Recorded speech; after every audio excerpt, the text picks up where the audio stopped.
then some.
Hello guys,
So I'm going to be quite honest.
I'm really sorry about that. I didn't mean to do the volume thing. I was trying to turn it down and my mouse, like, and it shot it all the way up. I apologize.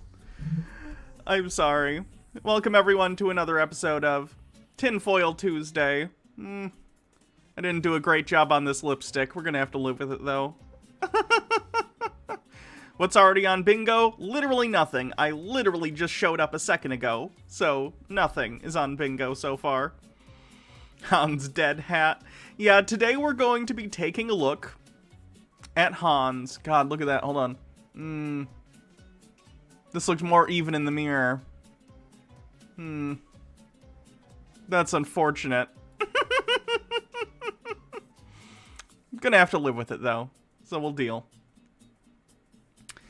So yeah, welcome everyone to another episode of Tinfoil Tuesday. We're going to cover all sorts of stuff today. We have a lot of flat earth stuff. We have some anti-vaccination bullshit that we're going to talk about. And then, yes, we have to say goodbye to Hans Wormhat, which is sad. It's good, but it's also sad. So we'll see Hans's final video, and we'll see if it sticks. Maybe he'll come back someday, but, you know. We'll see. What happened to Hans? Hans has made a video which he says he's quitting YouTube. He says he's quitting conspiracy theories. About the tools of Wicked Ways with 20 bits. Your lipstick looks lovely. Glad that I can catch Tinfoil Tuesday. It only took getting COVID. Oh no! I hope you're okay, relatively speaking. You know, for what it's worth. Sorry to hear about that. Also, earlier, ICA Phoenix with 20 bits beforehand and tells us what's up. My theory is that Hans disassociated from reality so hard that he ceased to exist on our plane of existence. Funny. Is he moving to BitChute? No. He already has a BitChute. He's saying he's quitting altogether from making conspiracy videos. Jezebel, thank you for gifting a sub. Appreciate it. But yeah, we'll take a look at his resignation video and see how that is. We have Jillian in the wings. We have Nathan Thompson. This is a brand new video from Nathan Thompson where he harasses another NASA employee. How does he keep finding these NASA employees? I want to know. We have Taboo Conspiracy talking about what it means to be a flat earther. We have an anti-vax person fear-mongering about the vaccine. We have the third part of the prank against Nathan Thompson. And we have this that was sent to me. It's someone who's a doctor saying that if you take the vaccine, you won't get to heaven. Which is a very medical, science-based opinion, and not at all dogmatic. Repentancy, thank you for subscribing with Prime. Anar Kitty with 50 bits. Your lipsticks look so pretty. I tend to like darker lipsticks, though, so I'm biased. Yeah, my application, I just think, wasn't... There's nothing funny like, it's too thin on this top part right here. But it's okay. I'm in a tiny box in the corner. Hopefully you can't tell. Ooh, wow. There's nothing funny about the tools. Chrissia, thank you for gifting 10 Tier 1 subs to the community. Wowzers. So generous, thank you. Did I check out Owen's anti-mask rant? I didn't get to check it out, in case it's, like, anti-Semitic or anything. So, I'll have to hold off still. But I'll check it out at some point, and we can get to it once I check it. Wow, we're already 28% to the level 4 hype train because of that. Thank you again, Chrissia, for gifting 10 subs. Let me get some of my tinfoil garb. I have to cover up the dress, unfortunately, with this, but it'll be okay. There's nothing funny about the tools of capitalism. Jalen Jean with 20 bits. Hannah, loving that lip color. Purples and mauves look great on you. Thank you. AshyBoo74 with 20 bits. I think your lipstick looked great. It'll get easier to apply the more you practice you get. I've been using lipstick for years and I still mess it up. Yeah, I need to be doing this stuff more. I haven't been putting in a lot of effort into the way I look, and I've been getting negative comments about it. So I'm gonna try more. Cotton Candy 903, thank you for subscribing with a 5-month streak. Did I see Telltale's non-profit announcement? I did not. About the tools of capitalism. Let's see, we need these. And I need the glasses that are somewhere. There's nothing funny about the tools of capitalism. Are there dinos on my dress? Yes, it's a dinosaur dress. Repentancy with 95 bits. I'm glad to support you. I think it's channels like this that are the future of the country. What you do is appreciated. A bit grandiose, but I appreciate the kind words nonetheless. Madam Smash Your Face In with 100 bits. We have the same dress. It's a very cute dress. Chesabel with 100 bits. Train. Yeah, I think you can just find it like on Amazon if you search like dinosaur dress. There's nothing funny about the tools of capitalism. If not, I'm sure you can Google it and find it somewhere else. Koyatry, thank you for the 100 bits. 69% of the level 4 hype train. Nice. There's nothing funny about the tools of capitalism.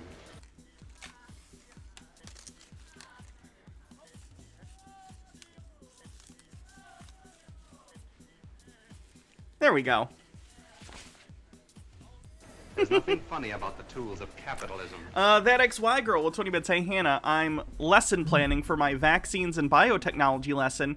Could you recommend me an anti-vaxxer so I can get pilled? Also, 69. Nice. Stone Crow Bell with 20 bits. Dinosaur dress. Oh, God, an anti-vaxxer. I'm watching some today. A Call for an Uprising is one that I watch relatively often. Wind Chanter with 20 bits. How do you get through the days where depression kicks your ass? Oh gosh. I'm not a good person to ask because I normally go into very destructive behavior patterns of just getting nothing done and not taking care of myself. So, yeah, you're gonna need to find a more stable individual than myself to find an answer to that one. Chesabel, thank you for gifting a sub. 74 Quinn 74 with 100 bits more. Tinfoil Cotton Candy 903 with 100 bits. Have bits. Thank you.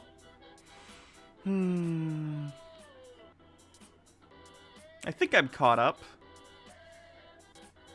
Sweet. So yeah, how are you all doing? Good, I hope. What lipstick is it? It's a NYX brand. Let me go find it real quick. I'll be right back. There's nothing funny about the tools of capitalism.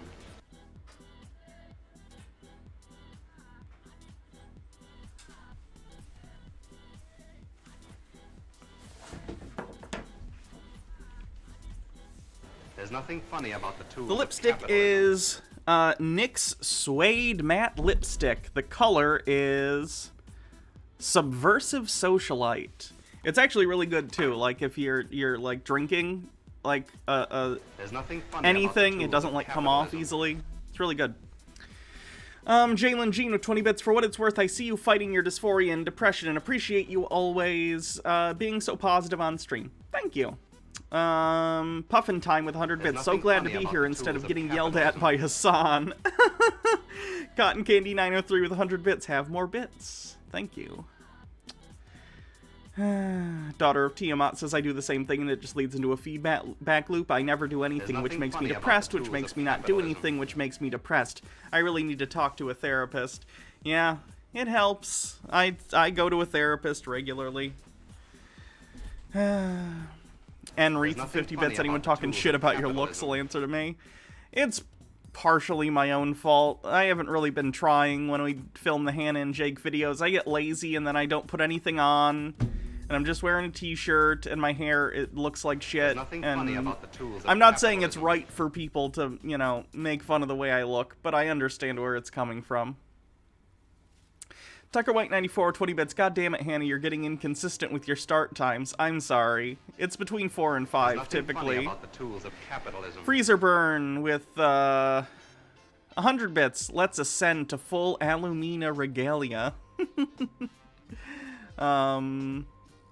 What else? Any thoughts on the Gavin Newsom nonsense? I'm not familiar with it. You'd have to link me to something, because I don't know what you're talking about.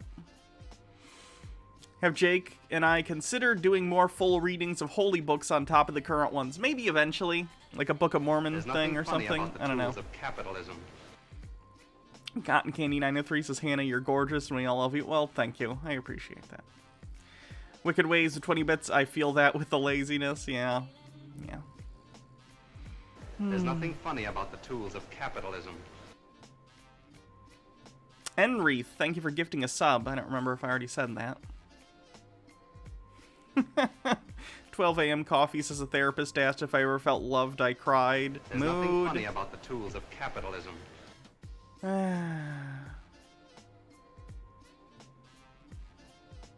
Madam Smash Your Face In with 20 bits. You beautiful, Hannah. Well, thank you. I just, It still, it bugs me.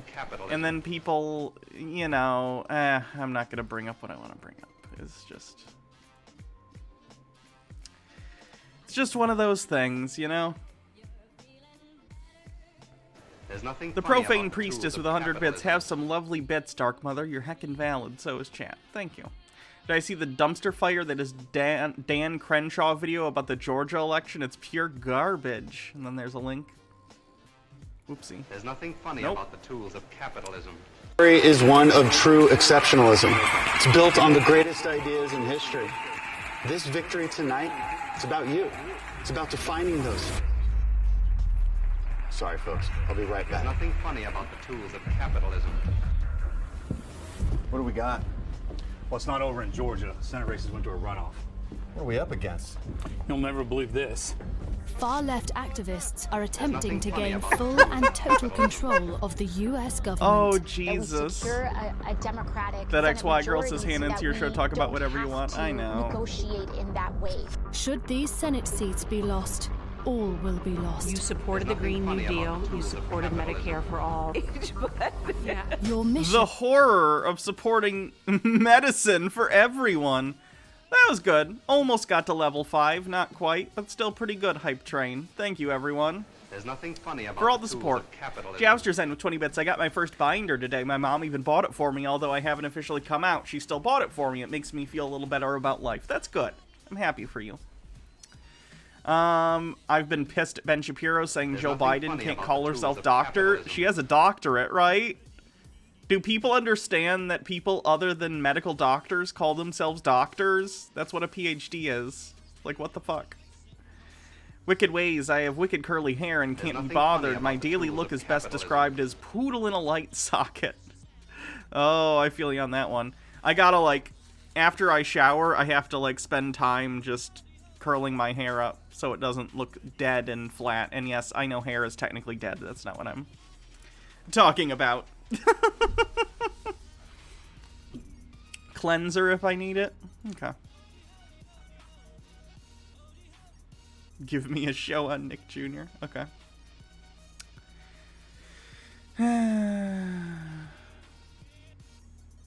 Anyway, let There's me nothing turn funny the about the music tools off of and we can capitalism. probably start.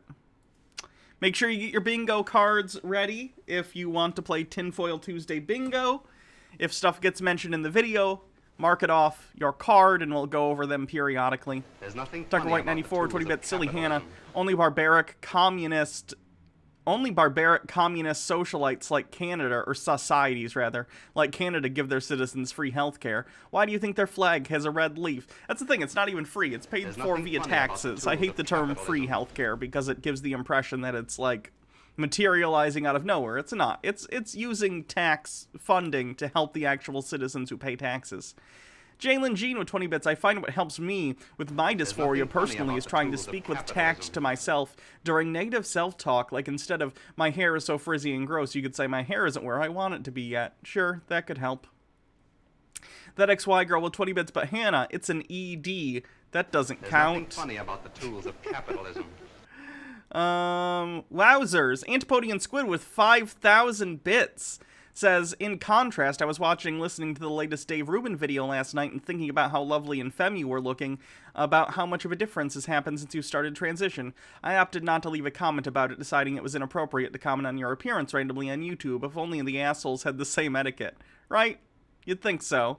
Like if someone doesn't like trans people, that's fine. And I understand that my voice is not the most feminine thing in the world, to say the least. I understand that, There's but nothing it's the funny voice about that I the tools have, of right? capitalism. And I'm trying. I don't know. I don't understand if they think they're telling me something I don't already know. Like, guys, if I could wake up tomorrow and pass as well as someone like Blair White, I would do it. Of course I would. That would be amazing. But reality doesn't work like that. I'm making gradual progress, and I'm trying to do the best I can with what I have. And, like, shitting on the way I look is just, like, not helpful at all. It's not a productive activity. I don't get it. But whatever. Tucker White 94 with 20 bits. Bloody hell. Antipodian Squid, you knocked me out a third with the bits chart. Yeah, that was crazy. 50,000 bits. I missed AW Ghosts bits. Okay, let me go back somewhere and find them. AW Ghost said, so I'm a therapist, no longer practicing since going to grad school. If you ever want a licensed therapist about stuff on stream, let you know. Not today, though, as I'm trying to get my comp proposal done. I'll get back to work now. And when I get my PhD, you can bet I'm going to demand mediocre white dudes call me doctor. Rad. Good to know, by the way. Thanks for the offer. Colossus TV. Ahoy, Hannah. Blair White is a nasty person, though. Not worth it. Well, I'm saying, like, pass as well as Blair without being a shitty person on top of it. You know what I mean? I'm using her as an example because she happens to be a trans person that people are aware of that happens to pass very well. So. Madam Smash Your Face In with 20 bits. I think your voice is fine. Fuck 'em. Also, you're 1,000 times better than Blair White's shitty attitude. Again, though, we're not talking about attitude, you know? If you want a bad voice, listen to Ben Shapiro.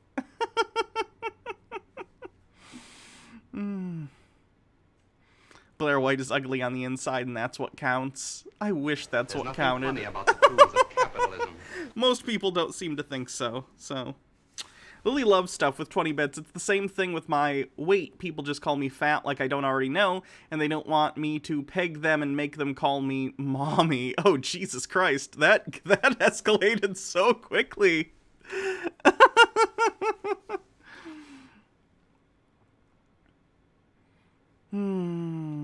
Anyway, so let's move on to the actual conspiracies. That's enough of my own bullshit for today, probably. Dude spanking dudes with 20 bits. Copyright free, you believe? This is WAP, but done in a style. No. Nope.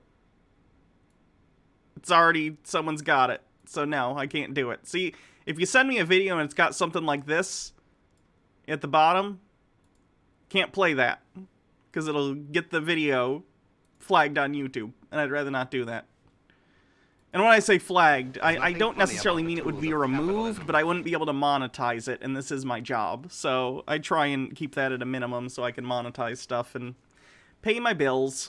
Neko Lillian with 100 bits. I literally got bits to tell you your voice passes super well and you look really good. When I first saw you on YouTube, I went, oh, hey, cute girl, didn't think twice. Well, thank you, I appreciate that.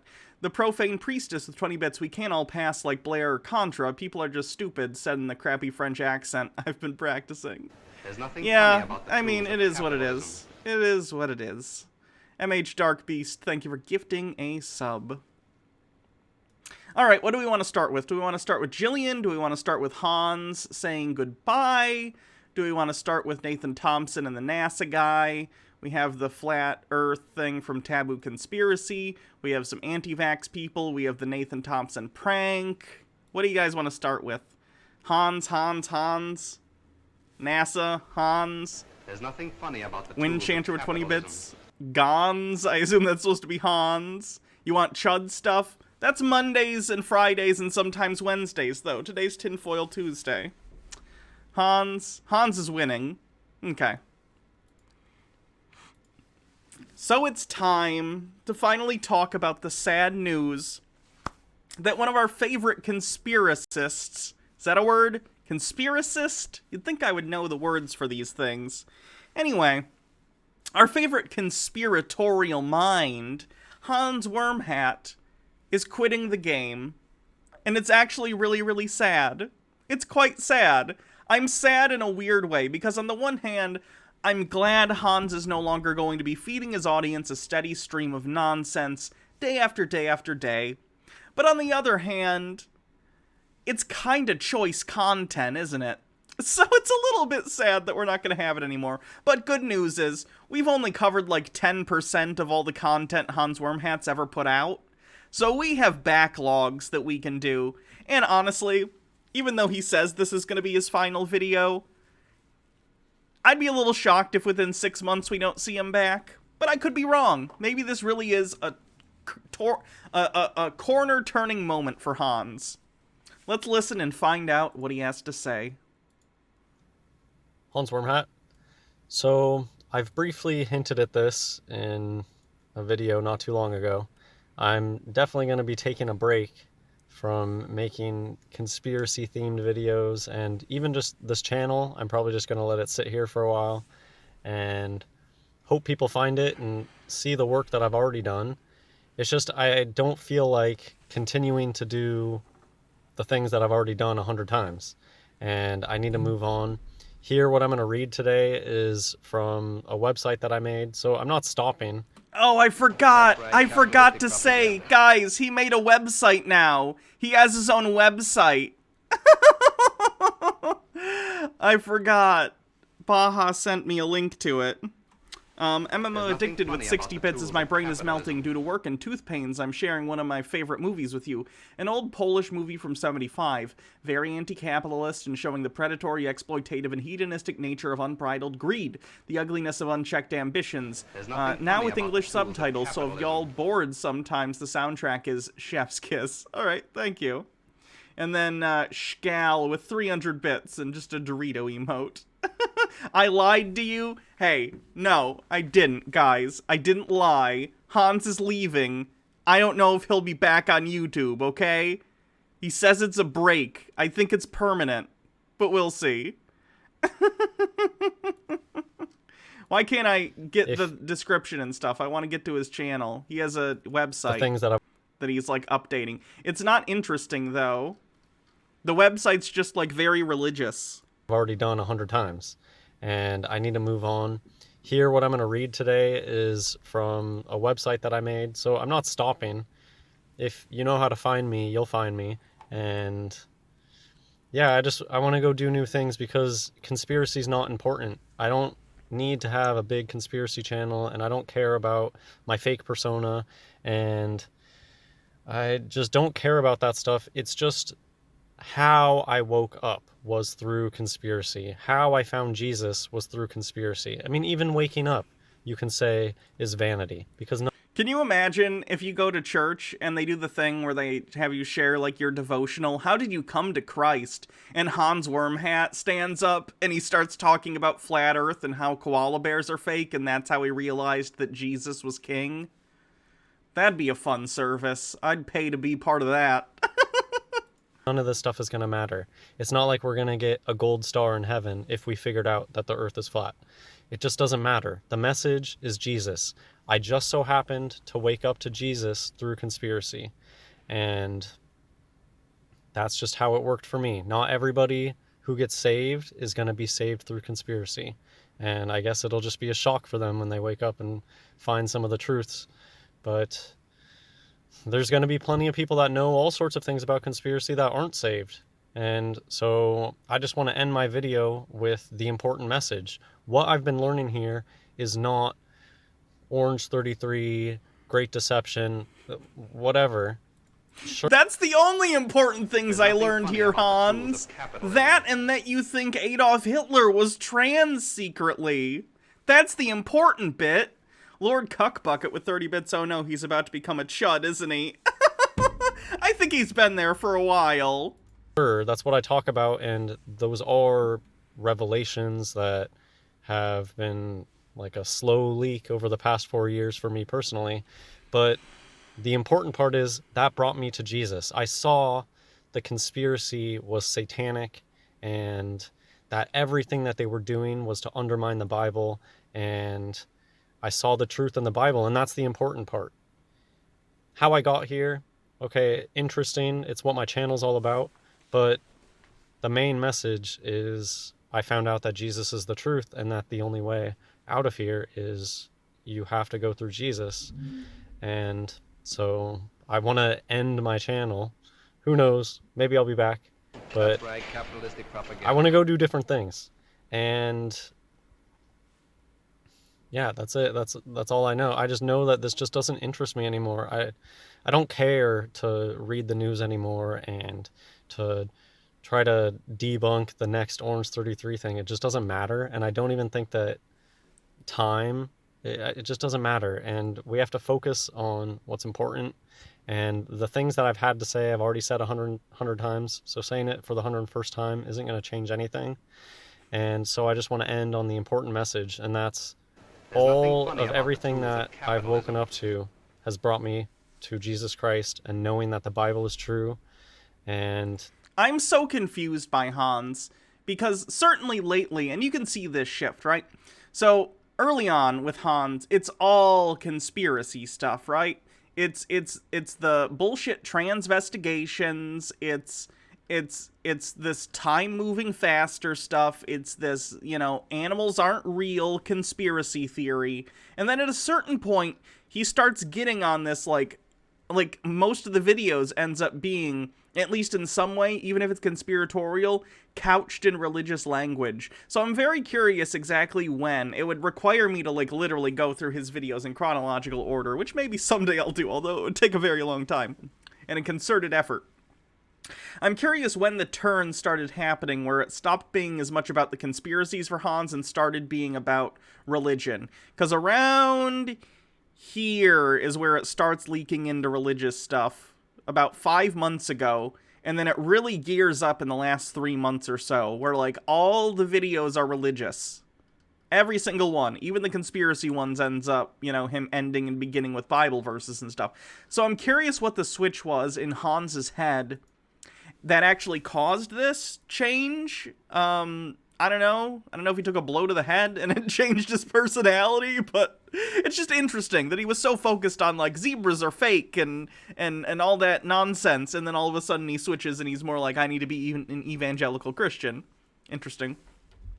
Small Fry the Great, thank you for following, and Tucker White 94 says, and now Hans is in the Brett Keane cycle of his YouTube career. The previous palette cleanser I sent might be against TOS. It contains blood. It's fake, but still. So here's a new one. Okay. Shanka. that Jesus Christ is the Messiah, and he is the only way to get to heaven. So like I said earlier, this is from my website, one of the projects that I'm going off and doing. And yeah, if you really want to find me, you'll be able to find me out there. And yeah, I'm just going to read this. Jesus is the way out. Jesus is the way, the truth, and the life. There is no way to the Father but through Jesus, period. This is why modern day, you-know-who, hate Jesus so much. This is why atheists, pagans, science worshippers all single out Christianity as their punching bag.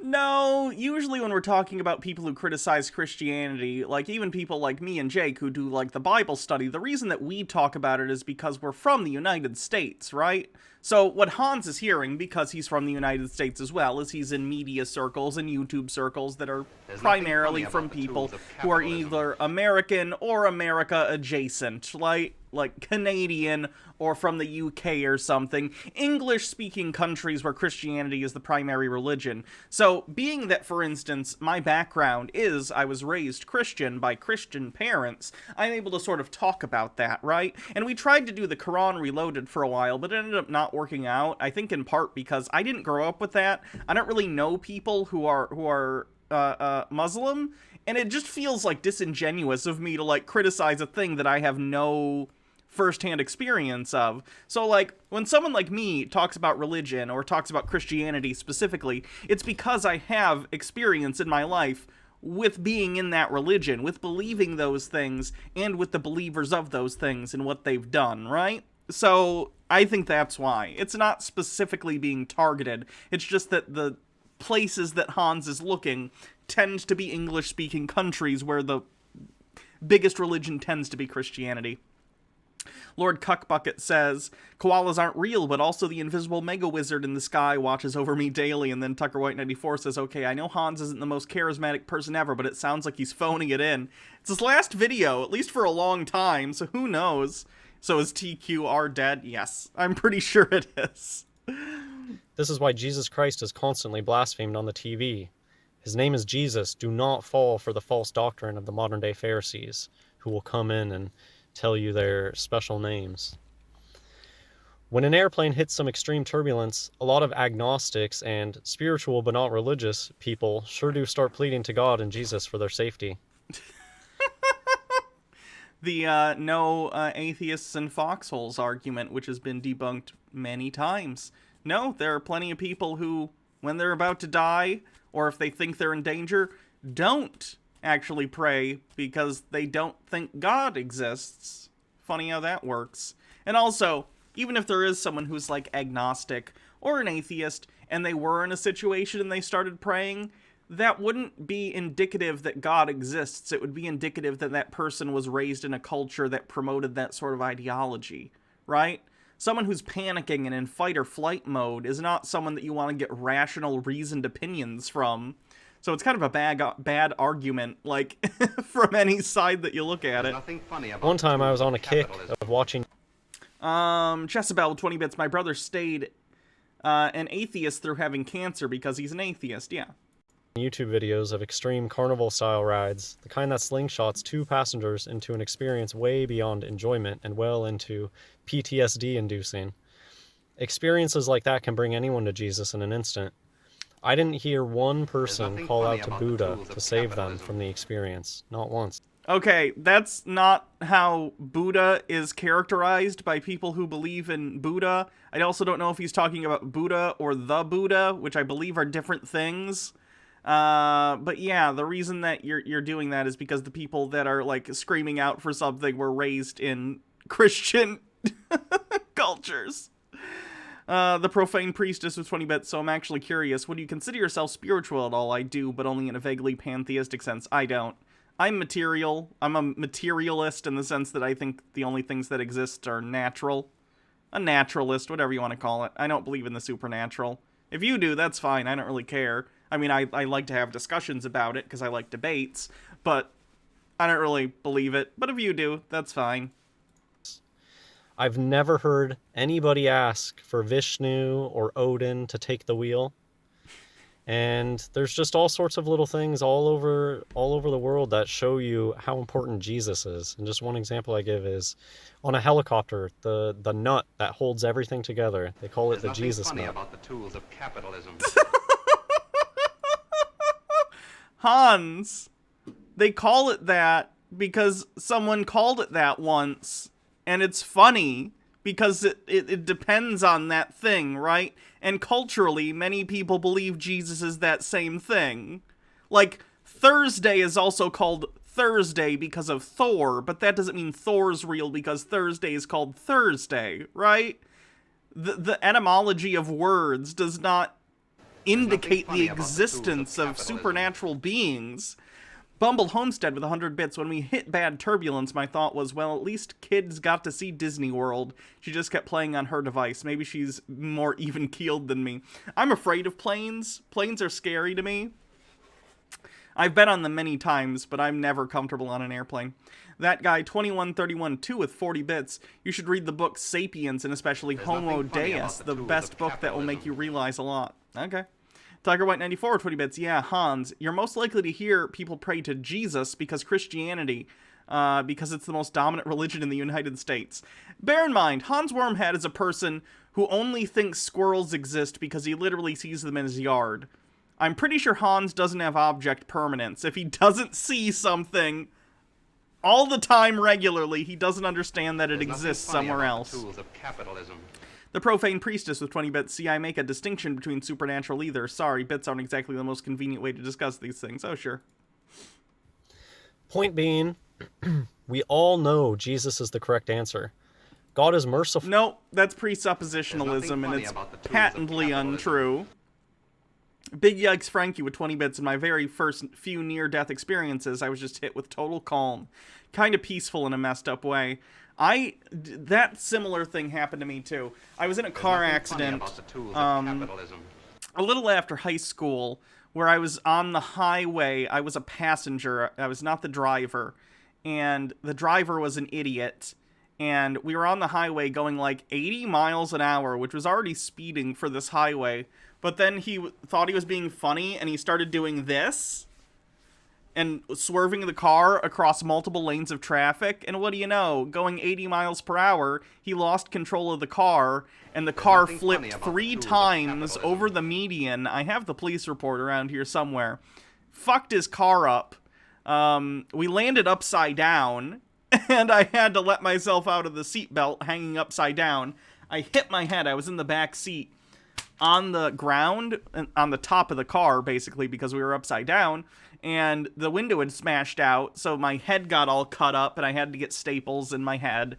That sucked. But anyway, as the car was flipping, it did the thing, I swear. It sounds like something from a movie, but it felt like everything kind of slowed down for a second, and I just went, all right, if this is it, this is it. So, I don't know. At least I know that if I do end up in a situation like that and die, I won't panic in my last moments, so that's nice. But I was fine, other than the staples in the head. I was okay. You know, I didn't have a concussion or anything. No one else got seriously injured. We were very lucky. And he was an idiot. There's nothing funny about the We all tools of covered for him, capitalism. which we shouldn't have done. Anyway, Big Yikes Frankie with 20 bits, and I very few near... Nope, already read that one. Stone Corbell with 20 bits. I wonder if Hans knows the pagan origin of the names of the days of the week. I think he probably does. He probably just doesn't think about that nothing the same funny way he about thinks the about tools the of capitalism. Jesus nut thing. Tucker White 94 with 20 bits. Besides, everyone knows Mormonism is the correct religion, South Park told me. Ashy Boo 74 20 bits. Luckily, you're still here with us today. Yeah. Tucker White 94 20 bits. Oh, so that's why you're a degenerate trans atheist. You got hit in the head. Yep, that's why. It works like Gilligan's Island coconut rules, nothing except funny about instead the of getting tools of hit on the head with a coconut, you get amnesia, get hit on the head, and all of a sudden you hate your existence as it currently stands. Got head coconut dysphoria'd. Big Yikes Frankie with 20 bits. I also almost died in a car flipping, and when I got to the hospital, they put the cone on me to stabilize my neck. I asked, is this so I don't lick the medication off my butt? And made every stressed out nurse have a chuckle. And of course he did not make salvation niche or hard to find. It's the obvious answer. I guess it's worth pointing out how I was not raised under any religion. In fact, I used to have a strong distaste for most Christians because they felt phony to me. That being said, I always knew that if I did eventually come to learn that God is real, I knew that Jesus was the truth and the Bible was There's correct. nothing funny about the tools of capitalism. John chapter 10 verse 27, my sheep hear my voice, and I know them, and they follow me. You know when you just know something is the truth? No. People have intuitions about what they think might be true, but you typically check that against evidence. You don't just assume that your presupposition happens to be the correct answer because it was your first instinct. That's a really bad way to go about things. Wicked Ways with 20 bits. I don't remember much of my near-death experience outside of the fact that my brother was trying to kill me. Oh, yikes. Yikes. Do you live in a Star Wars movie? Sounds like some sort of, drama. Ooh. Part of how salvation works is that everybody needs to be given the opportunity. Free will gives us each the opportunity to see the truth and cling to it, or to reject it. If There's Satan nothing destroyed funny the about Bible tools and of did everything he could to capitalism. hide it, that would defeat the purpose. It would make no sense if the true way to salvation was obscure and nobody knew about it. God preserves his word and makes sure the whole earth hears the gospel. That's why everyone knows who Jesus is. Notice how Hollywood... Okay, but that wasn't true for most of human history, right? That's a relatively recent thing caused by globalization.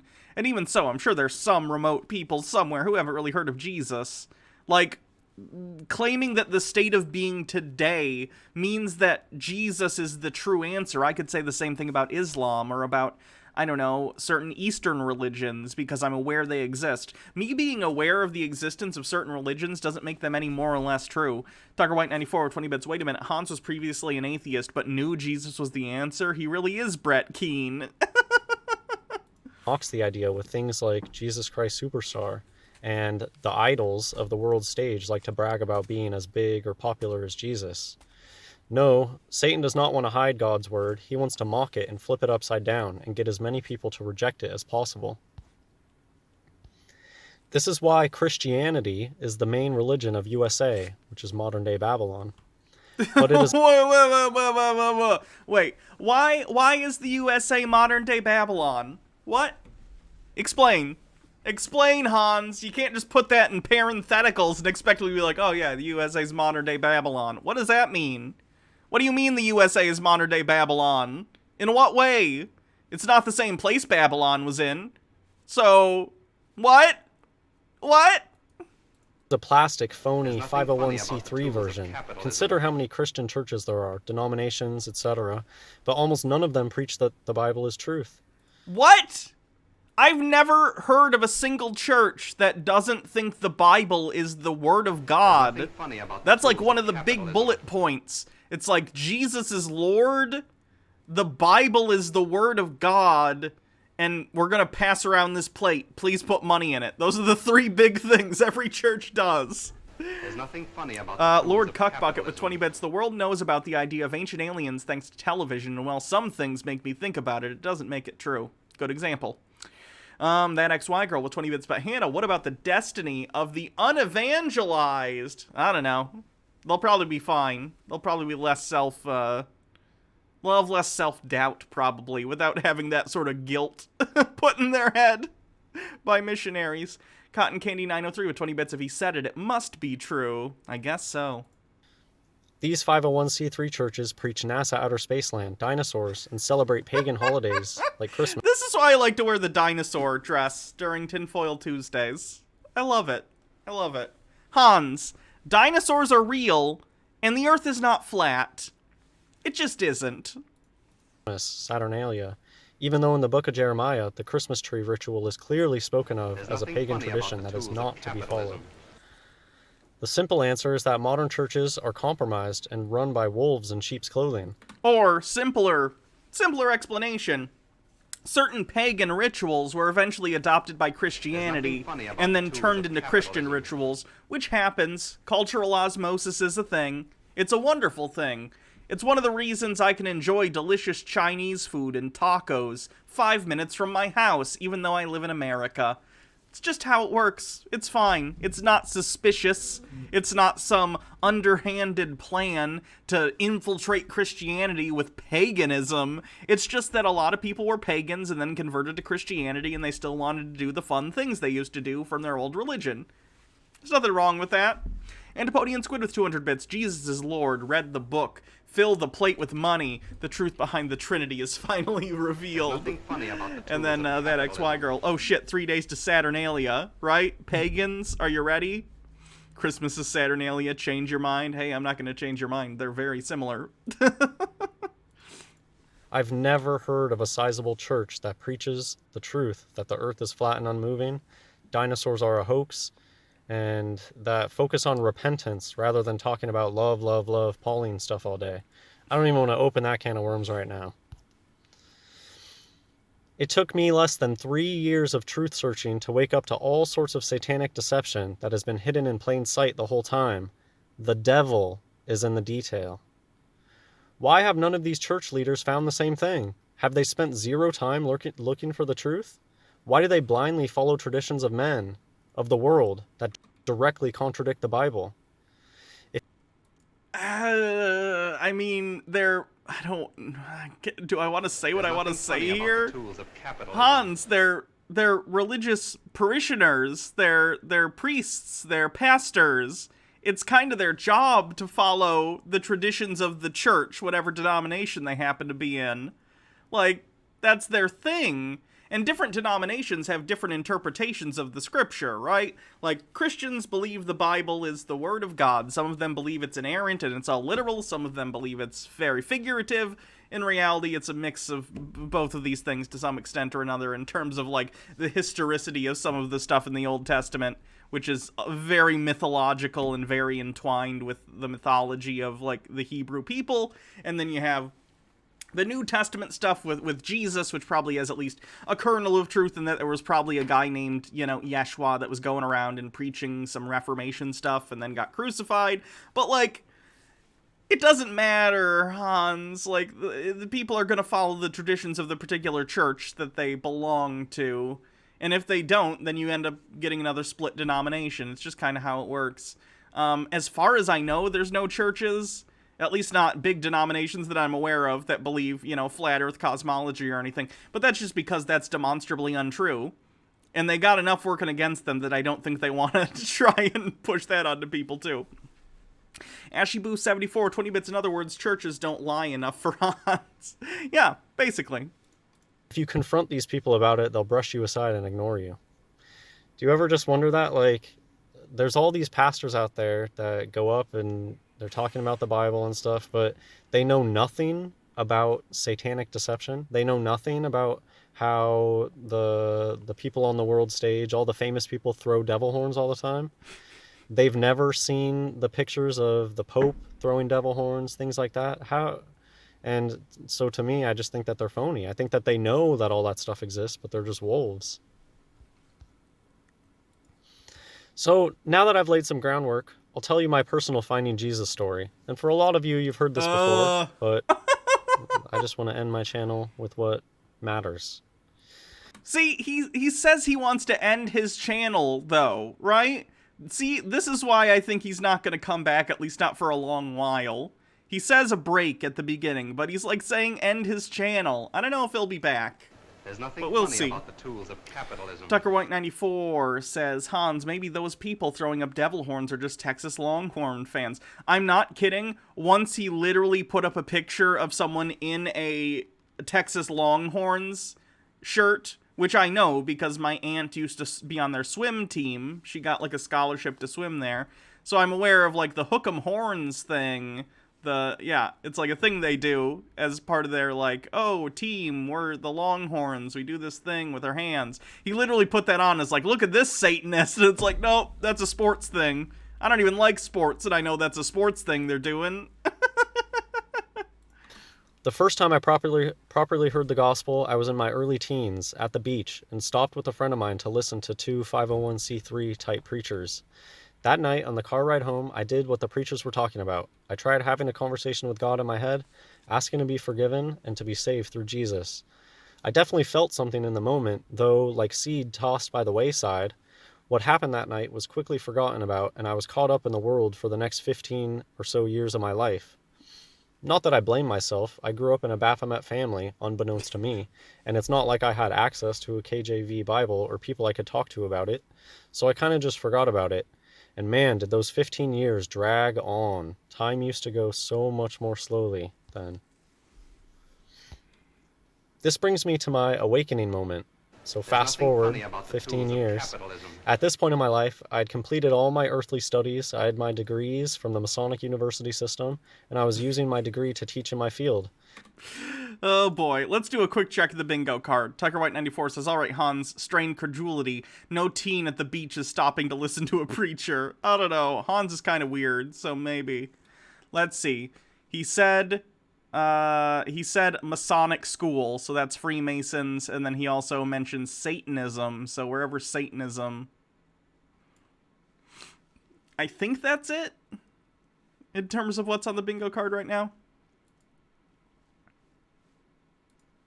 I was pretty much a normie at that point in my life, though it's probably better to describe me as plain gullible and blind to everything that was right in front of my face. Not completely duped, however, I had plenty of instincts about things and faded memories that were waiting to blossom into larger understandings. Flat Earth, you're right, he did mention Flat Earth, so put Flat Earth on your bingo cards too. Do I have that on here? Yep. I don't think I have the other one though.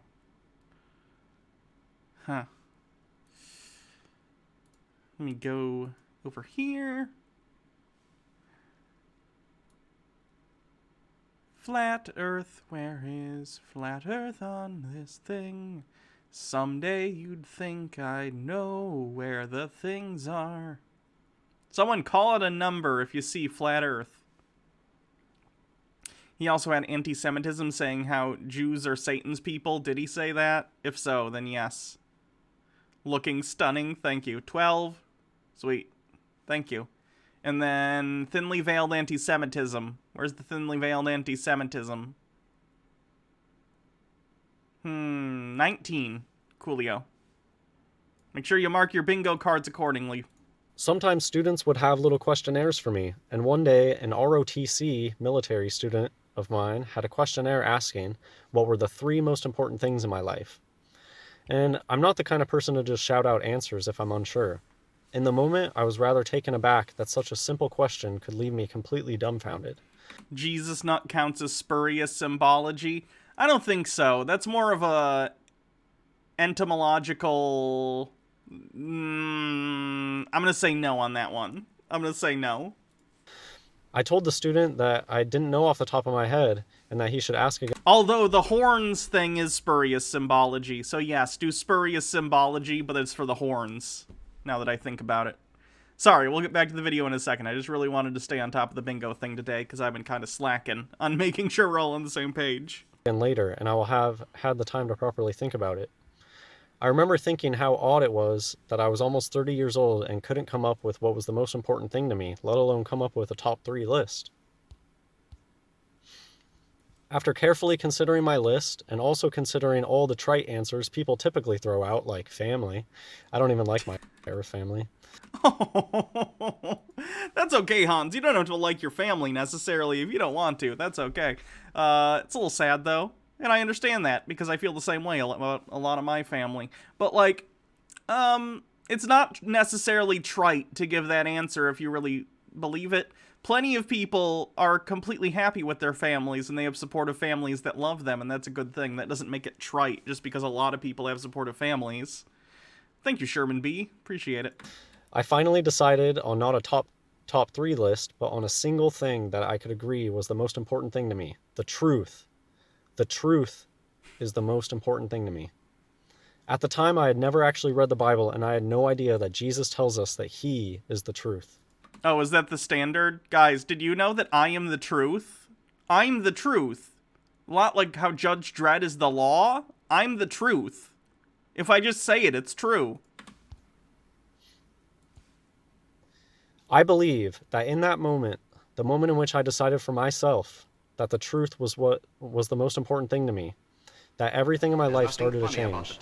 I had just recovered from alcoholism that gripped me in my mid-20s. I started waking up to all sorts of conspiracy truth, and especially the big secret about people's skeletons.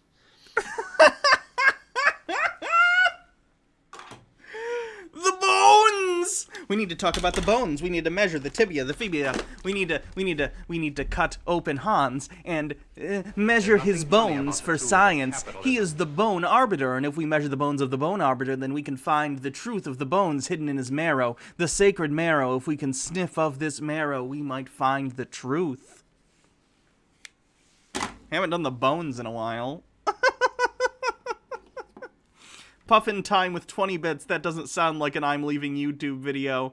It is, though. It is. Is Hans just giving a Wikipedia recap of his career? Yeah, basically. I eventually ended up quitting my job and starting a YouTube channel and waking up more and more to the great deception that the world is now under.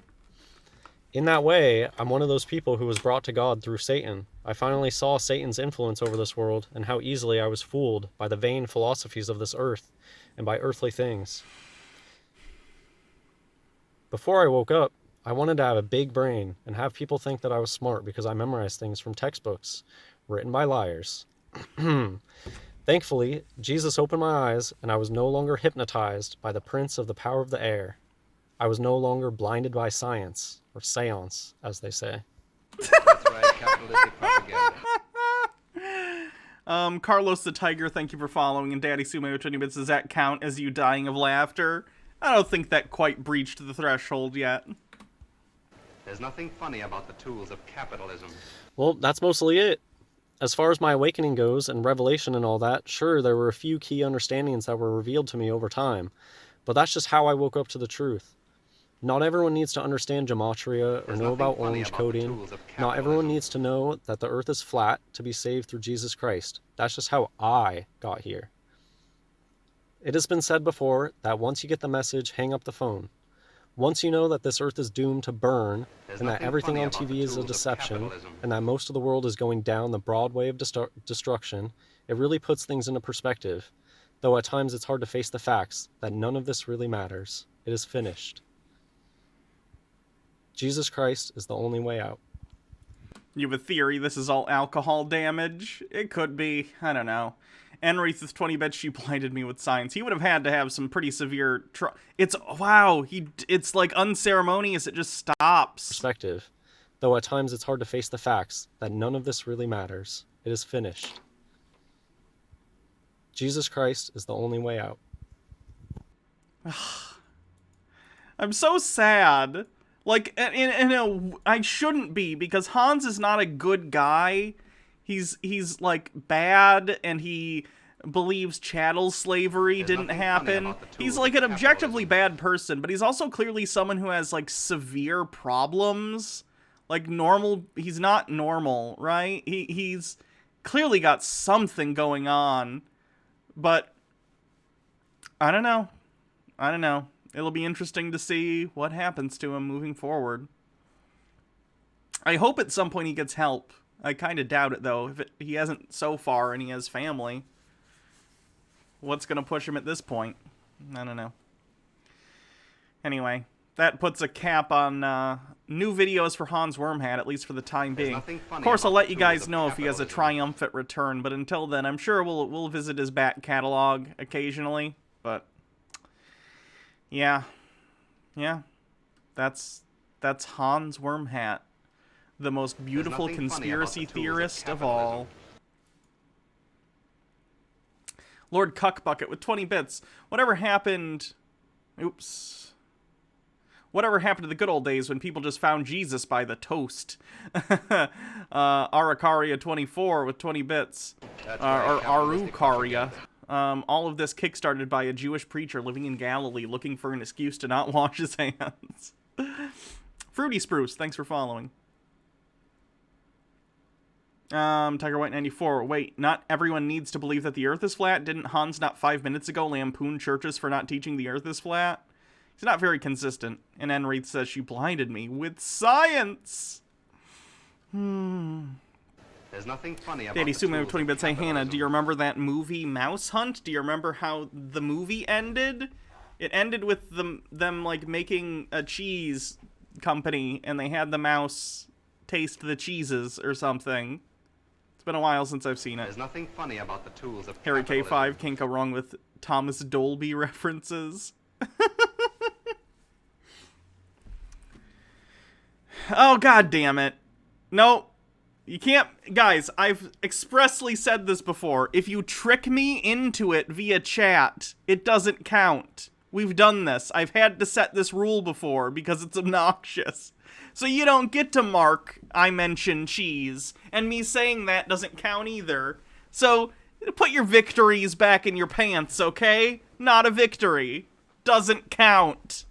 Don't fuck with the game master, okay? I set the rules.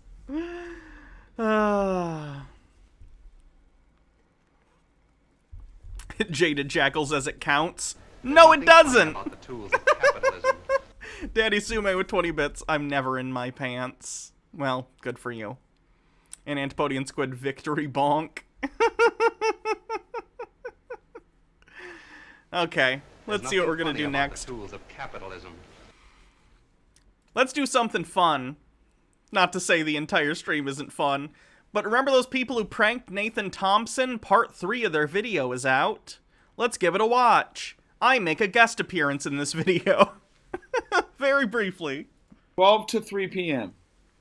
Ben and Blake present evidence for a round Earth. That never happened. Whoa, stop. Before we start this, I want to start off by saying a lot of people have been telling me that they...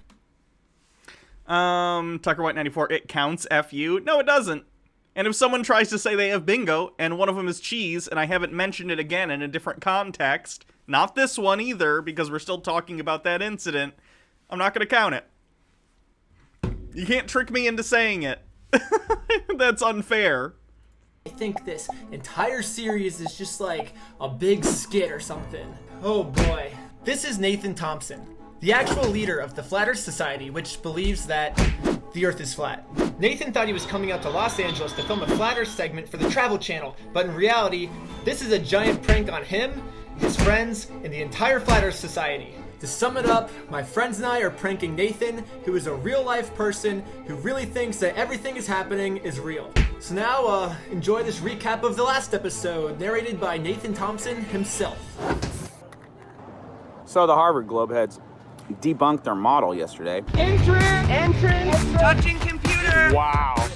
If you missed the first two parts of this, Nathan Thompson, who we cover often on this channel, is this guy right here in the red hat. He is a flat earther. He used to run the world's largest flat earth group on Facebook. It had 400,000 members. At this point it doesn't. It got banned, and he started a new one with far fewer followers. But anyway, these guys, Reckless Ben is the name of the channel, him and his friends, pretending to be Harvard students, showed up and said to Nathan, we're going to do an experiment to prove that the earth is round. The experiment is that they had a computer that they said they hooked up to that mountain range over there, and that they were having someone in Kazakhstan, who it's implied to be Borat, but Nathan doesn't get it. Anyway, they were having them measure this world's largest magnet, that they turned these mountains into a magnet, and in order to protect them from the magnetic waves, they had these duck suits that they had them wear. Nathan bought all of this, and then they're like, oh my god, our experiment proved the earth is flat, and Nathan buys it hook, line, and sinker. It's very funny. Phoenix Vengeance, thank you for gifting a sub. And then Harry K5 with 20 bits. Does he have followers around the world? That's a very original joke that no one's ever made before. Congratulations. Insane. It shocked the producer from like 10 feet away. I thought he was gonna die, dude. I literally thought he was gonna die. The dude was wearing a duck suit, and he honestly didn't feel a thing. I was so surprised. I thought our producer was dead, dude. I thought he died. And he was good, dude. They got a Guinness World Record for generating the largest magnet in human history. Like, is this real life? Is They're this rubber really chicken happening suits, not duck Reality suits. Untrue.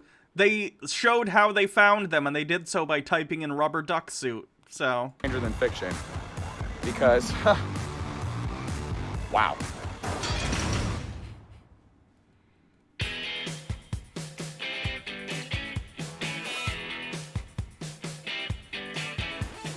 I can't believe the earth is flat. We have to go tell everyone about this. You ever met a flat earther? They drove from Harvard. It sounds weird, but it is flat. Nathan said that he would be in charge of making the flyers to get the information out.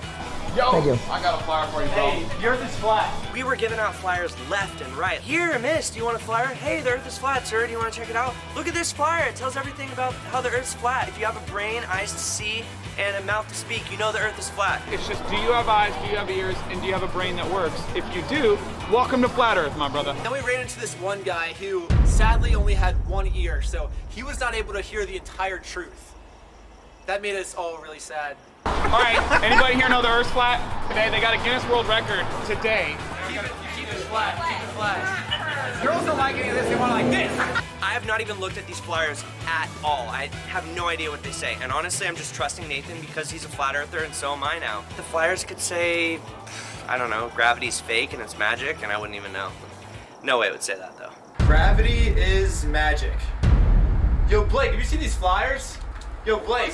What's that? I know that gravity's not magic. We need to be fact-checking Nathan. We need to make sure he knows what he's talking about.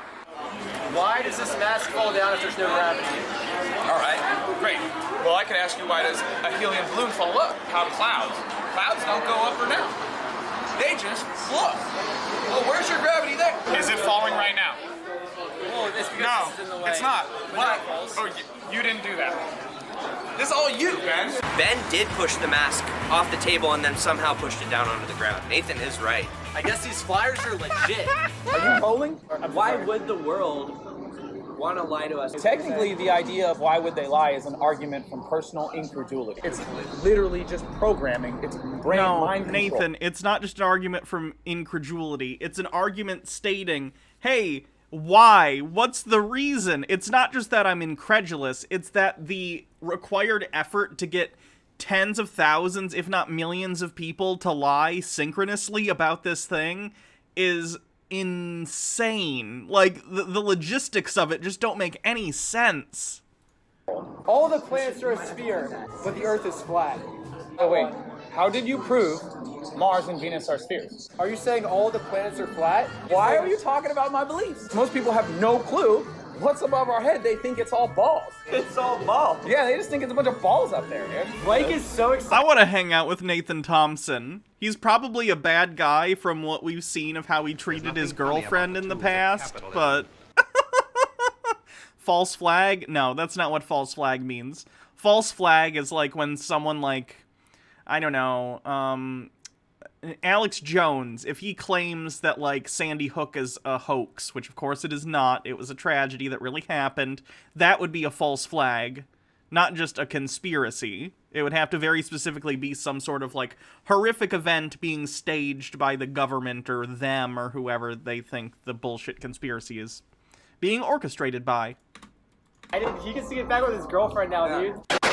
Ever since he broke up with his girlfriend, she recently became a flat earther. She decided she wouldn't want to be with me. Does this count as fake sky? No, that's specifically when someone says the sky is like a hologram, which happens sometimes.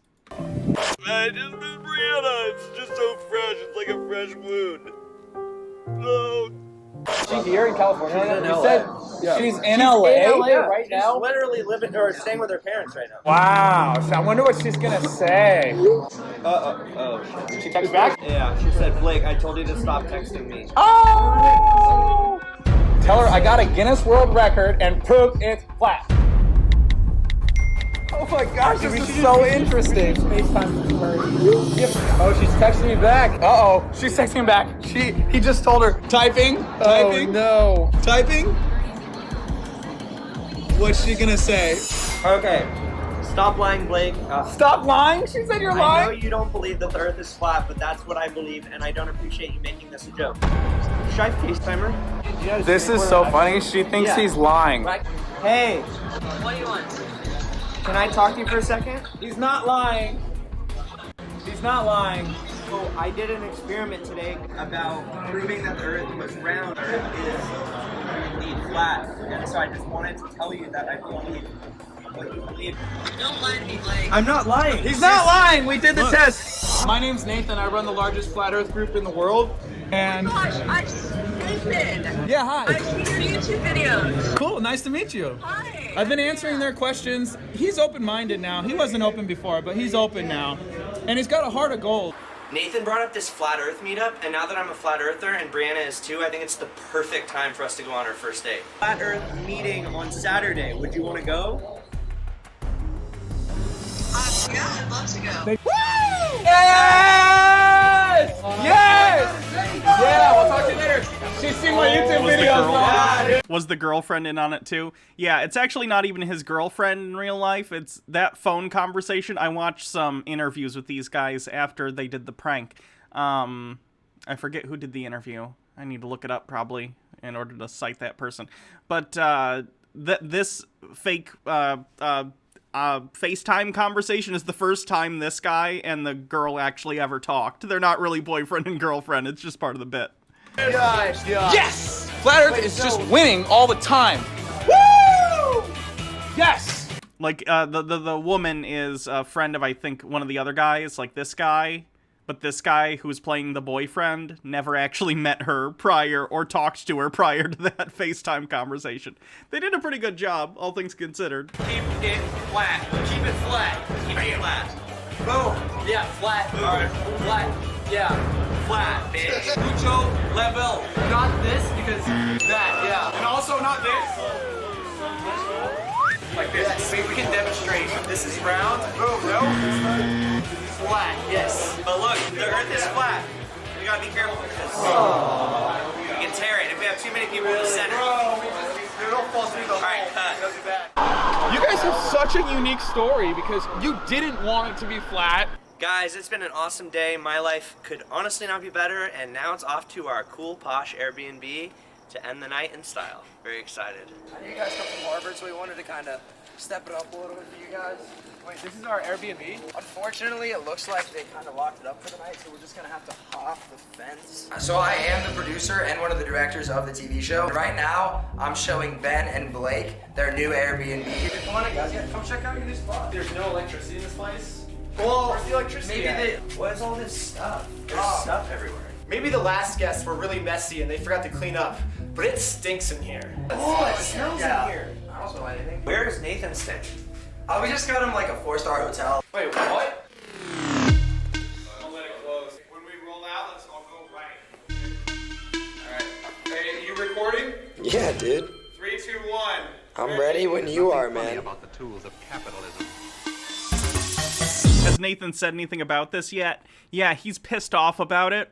I actually watched an interview where these guys were, the prank people were on an interview thing and they brought Nathan in and he's like pissed off. I don't know if he's cooled off about it, but he was like really, really upset and mad at them for lying.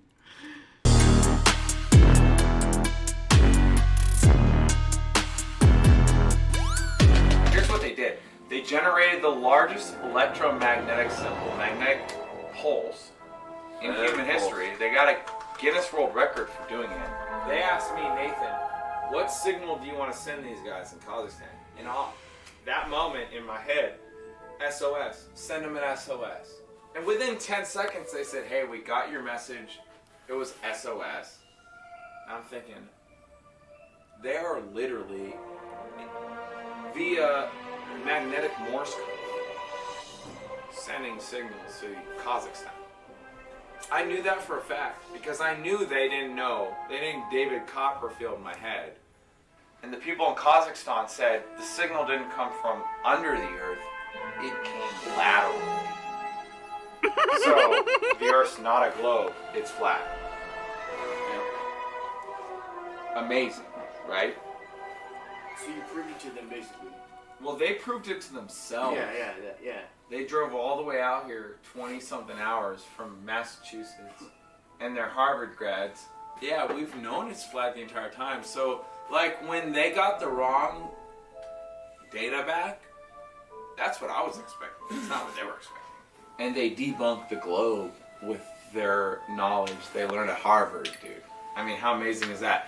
So, on Netflix, they said flat earthers with no Harvard degree prove it's a globe. This documentary, by the way, Behind the Curve, I think it's still on Netflix. Very good. Nathan Thompson appears in the documentary briefly. I would highly recommend it. It's very, very interesting. But the Harvard grads proved it's flat with this documentary. So that is so groundbreaking. Yeah, that's gonna break the internet. Look at it, they are like, Nathan. Even these flat earthers are like, Nathan, how can you not see you're being pranked right now? Clava Faustna, thank you for following. And Jalen Jean with 20 bits. How does Nathan have the kind of cognitive dissonance to just roll with this stuff? This guy would have been perfect for that scare tactic prank show with Tracy Morgan back in the day, lol. Yeah, he's just like, he's credulous. He just believes things that are shown to him, as long as it's something that already conforms to the beliefs he has. We all suffer from that to some extent or another. We all have confirmation bias to some extent or another, but he's got it real bad. Didn't he get dunked on by his fellow flat earthers too? Oh yeah, they were like pissed at him. It was very, very interesting. Whatever they're doing over there in the middle of nowhere is legit. Yo, Blake, can I make some food?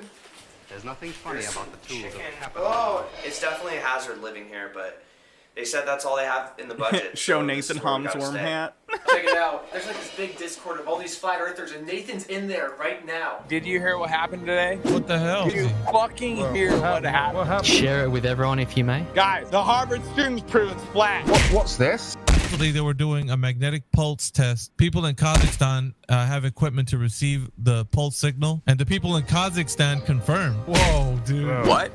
Out with the globe, in with the flat. This is I'm in shock. I was in shock as well. So, guys, honestly, my hat is off to Ben and Blake, and I think we should give them our utmost respect. Dude, I'm telling you, this is groundbreaking. This is super big. The community's gonna have your back on it now. He's talking about us, dude. Oh, dude, that's so sick. We made it. Dude, we're big flat earth news. We're flat earthers now. Dude, you animated that? Beautiful. Reek in here, though. Like, there's no way they're gonna be able to spin this. Have you heard any globe? Did you have a channel you wanted to plug for doing this? Because feel free to do so. Put it in... Oh, sarcasm? Aw, sad. You could have had a free plug. Response. If only it were real. I'm just trying to think what they could say. There's nothing they can argue about this. It's just flat Earth proof, dude. I guess it seemed believable to me because I'm also in this video later, so I didn't know if they also just took, like, some clips from something you did or whatever. How do you not see that you are being pranked so fucking hard right now? All the globe earthers right now are just making up these stupid conspiracies because they can't accept our model. What did this thing look like that Nathan looked at and was like, yeah. It made zero sense. We don't even need to talk about the magnet. You got pranked, and your ego is not letting you realize that. It's not. I don't understand why people are just saying it's fake. It's not freaking fake. Literally, all he had to do was look it up, and he would have known he was being pranked. What job would have duck onesies? So a situation where I made it. Fooled by a jackass in a duck suit. And he doesn't realize it. Dude. Nathan's infiltrating the globe earthers chat. Nathan's gonna tell all of them, dude. Oh my god. Do you guys know they're not Harvard scientists? Or do Yes. you? Yes. Oh. We know they're not Harvard scientists. No. And your evidence is? A whole series of videos they did taking the piss out of Scientology. And that's how you know they didn't go to Harvard. Yes, because I've seen, heard some of their background. Yeah, I heard you the first time. What was your evidence? Well, I've just told you. You just repeated yourself. Well, that's the evidence. You don't have any more evidence. That's it. That's what I've got to go on. Well, that's pretty circular. Well, what have you got? Two guys dressed as ducks who you think are scientists. Let's think. Which of these two groups of people is most likely to be dressed like a duck in a YouTube video? Harvard scientists or professional YouTube trolls? Take your pick, Nathan. It's a multiple choice question, and you've got a 50% chance of getting it right. Will Nathan Thompson believe everyone telling him this is a prank? Or is he gonna deny all evidence presented to him and stay true to his own beliefs? Find out next week on episode 4 of Travel Channel's Flat Earth. So the Harvard Globehead. Great stuff. Really great stuff. I'm excited to see. I think they said this is either going to be 5 or 6 parts. I don't remember. Here's a link to their channel in the chat if you want to check them out. They did another video series where they did something similar to the Church of Scientology. So, check it out. Fun stuff, though. Fun stuff.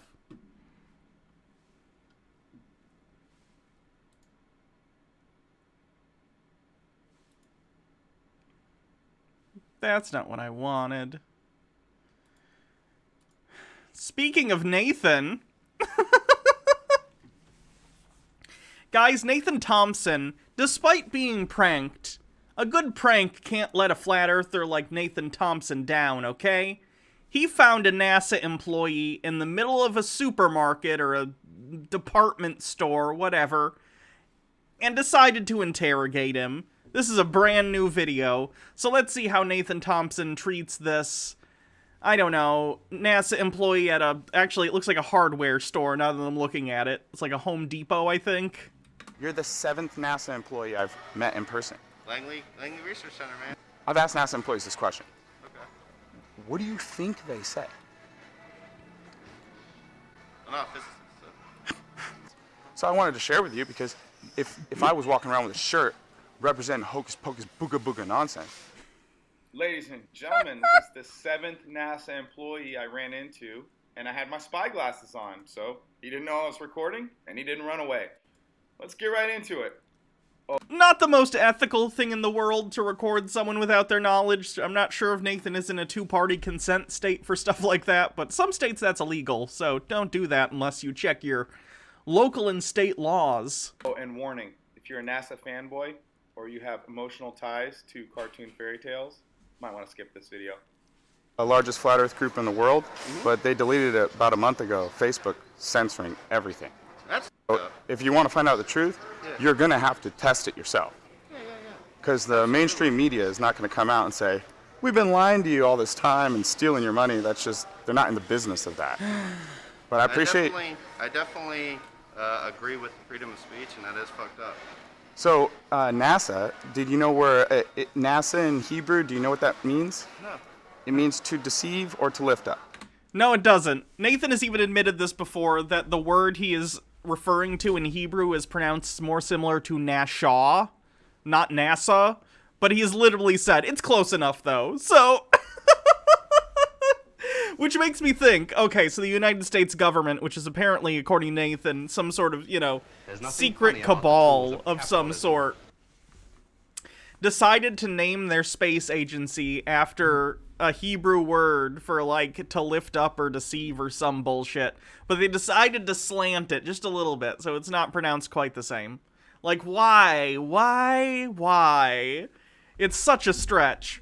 And Wreath with 20 bits, you need to break out the duck costumes and test this yourself, NASA. NASA has industrial-grade duck costumes. That's what spacesuits basically are. They just took the duck part out for aesthetic purposes. Really? Yeah, beguile, like the same word that Satan beguiled Eve in the garden, is Nashah. It's spelled NASA, but it's got a little hyphen, so it's pronounced Nashah, but it's spelled the exact same way. So that's weird that the same word to deceive would be the name for the space company. True. Not really, because NASA stands for, like, the National Aeronautic and Space Association or something. Like, it's an initialism. It stands for words in English. But it is an acronym. Funny about the tool. Well, they do that or with the a lot. North American Space Association, Turn whatever they things call into it. I don't know. acronyms or... AshyBoo74, 20 bits. I love how conspiracy theorists seem to think that they like leaving puzzles and codes for people to figure it out. It's so confusing. That's what I don't get. If it's a conspiracy, you don't place little clues like you're the Zodiac killer. Why would you put clues out there for people to solve your conspiracy like you're the Riddler? It doesn't make any sense. Antipodian Squid with 100 bits. The NASA duck protective outfits actually include rubber to protect them. Or, Gotta protect yourself from those mountain-sized, magnets, as we learned from the prank video. Put code into stuff. National Aeronautic and Space Administration? There we go, thank you. Like, did you know the UN maps 33 sections? Did you know that? And it's a flat Earth map. This is the UN. Oh my god, no it's not. It's not a flat Earth map. All maps are maps that are flat, because they're maps. Maps are 2D illustrations of the globe. Because a map is 2D does not mean the Earth is 3D, or does not mean the Earth is 2D. The Earth is a sphere, or an oblate spheroid, whatever. It's just a projection. They use that projection on the UN map because, like, it puts all the places on the globe in relatively equal standing. That's the point. If we used, like, the map that we see in, like, United States school and stuff, typically, like, the UK is the center of that map because it was popularized in the UK and then that just transferred over to the United States. There are maps that do the opposite because where the stuff is on a map is arbitrary. I mean, it's there, but I'm saying, like, where you center it, right? You don't necessarily have to have any specific place on the map be the center. It's a globe, so you can sort of, like, pan over, and it's like Pac-Man, where it'll go off this side, and it'll just be over here, or whatever. There are maps that look different. They chose this map for the UN because it's got all the countries of the world kind of all situated around, and it looks nice. That's why that's selected. Small Fry the Great, thank you for subscribing with Prime. Logo, and it's divided into 33 sections. So 33 is the highest level of Freemasonry. It's also the percentage of angels that came down with Satan from heaven. Oh my god. What's your source on that? What's your source on the 33% thing? Because that's not in the Bible, to my knowledge. Cacao Juniper with 50 bits. Nathan found the super secret disguise of all NASA employees shopping for paint. It's so subtle. It's a lot like their name. So if there is like an elite that worships Satan, 33 is a big number to them. 33, C is the third letter in the alphabet. They do something called gematria, where they hide numbers and letters. So any CC is a 33. So CC on the email, CC on the closed captioning on the television, CC on the injections, CC on the motorcycles. These things all stand for stuff. Like, these are measurements. It's not just CC. In all these cases, the CC stands for something. It's not arbitrary. M&M is also 33, tilted to the side or inverted or whatever. M&Ms are part of it now, too? Oh, no. They melt in your mouth, not in your hand. but your brain is the part that's really gonna melt when you find out that it's part of the conspiracy. Why is chocolate manufacturing part of the cabal conspiracy? That doesn't seem very high on the list, does it? Oh, we're gonna take over the world and make people think the Earth is round when it's not or something. And also, we're gonna make candies. We're gonna make little chocolate candies, and that's on the list for some reason. Why? What about Skittles? Are Skittles also a part of it, or is that just a knockoff that has nothing to do with M&Ms? There's nothing funny about the tools of capitalism. And Mitchell Drummer with 20 bits. I actually remember the Bible saying this about a third of angels left heaven with Satan. Okay, maybe I did miss that part.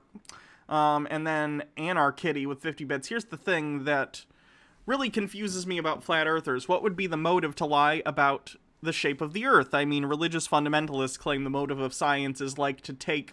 There's nothing funny about the Excuse me, take you away from God. Does saying the earth is round also make you worship Satan? Right, I don't get it either. Doesn't make sense. The 33% of angels is in the Book of Mormon, though, for sure. Okay, cool. Skittles are satanic because S. That makes sense. Anything with an S is satanic automatically. So, M&M candy, M&M the rapper, Mickey Mouse, Marilyn Manson. M&M the rapper isn't even spelled like that. It's not just an M and an M. It's spelled out phonetically, M&M. Signal to other people. And it's because he's Marshall Mathers, M&M. It's just they're yeah, it's pretty symbolism. Yeah, symbolism. They're hiding the truth in plain sight, which is they are occultists. They have a certain set of beliefs that they hide. It's called esoteric and exoteric. So they have interior belief. This guy wants to get out of this conversation so bad. I don't think Nathan has that innate ability to recognize when someone is uncomfortable talking to him.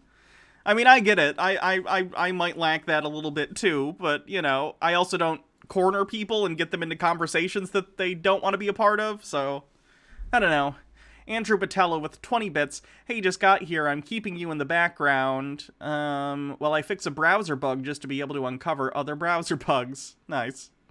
I hope my stream is entertaining in the background for you. And then they project other beliefs on other people. It's like if you look up the Church of Satan, they'll say, we don't even worship Satan.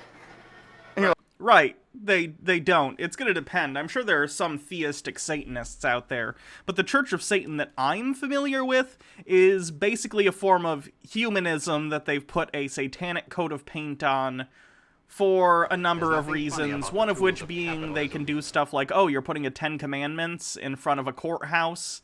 Oh, then we're going to show you what it looks like when you impose your religion on other people. We're going to put a Baphomet statue there, stuff like that.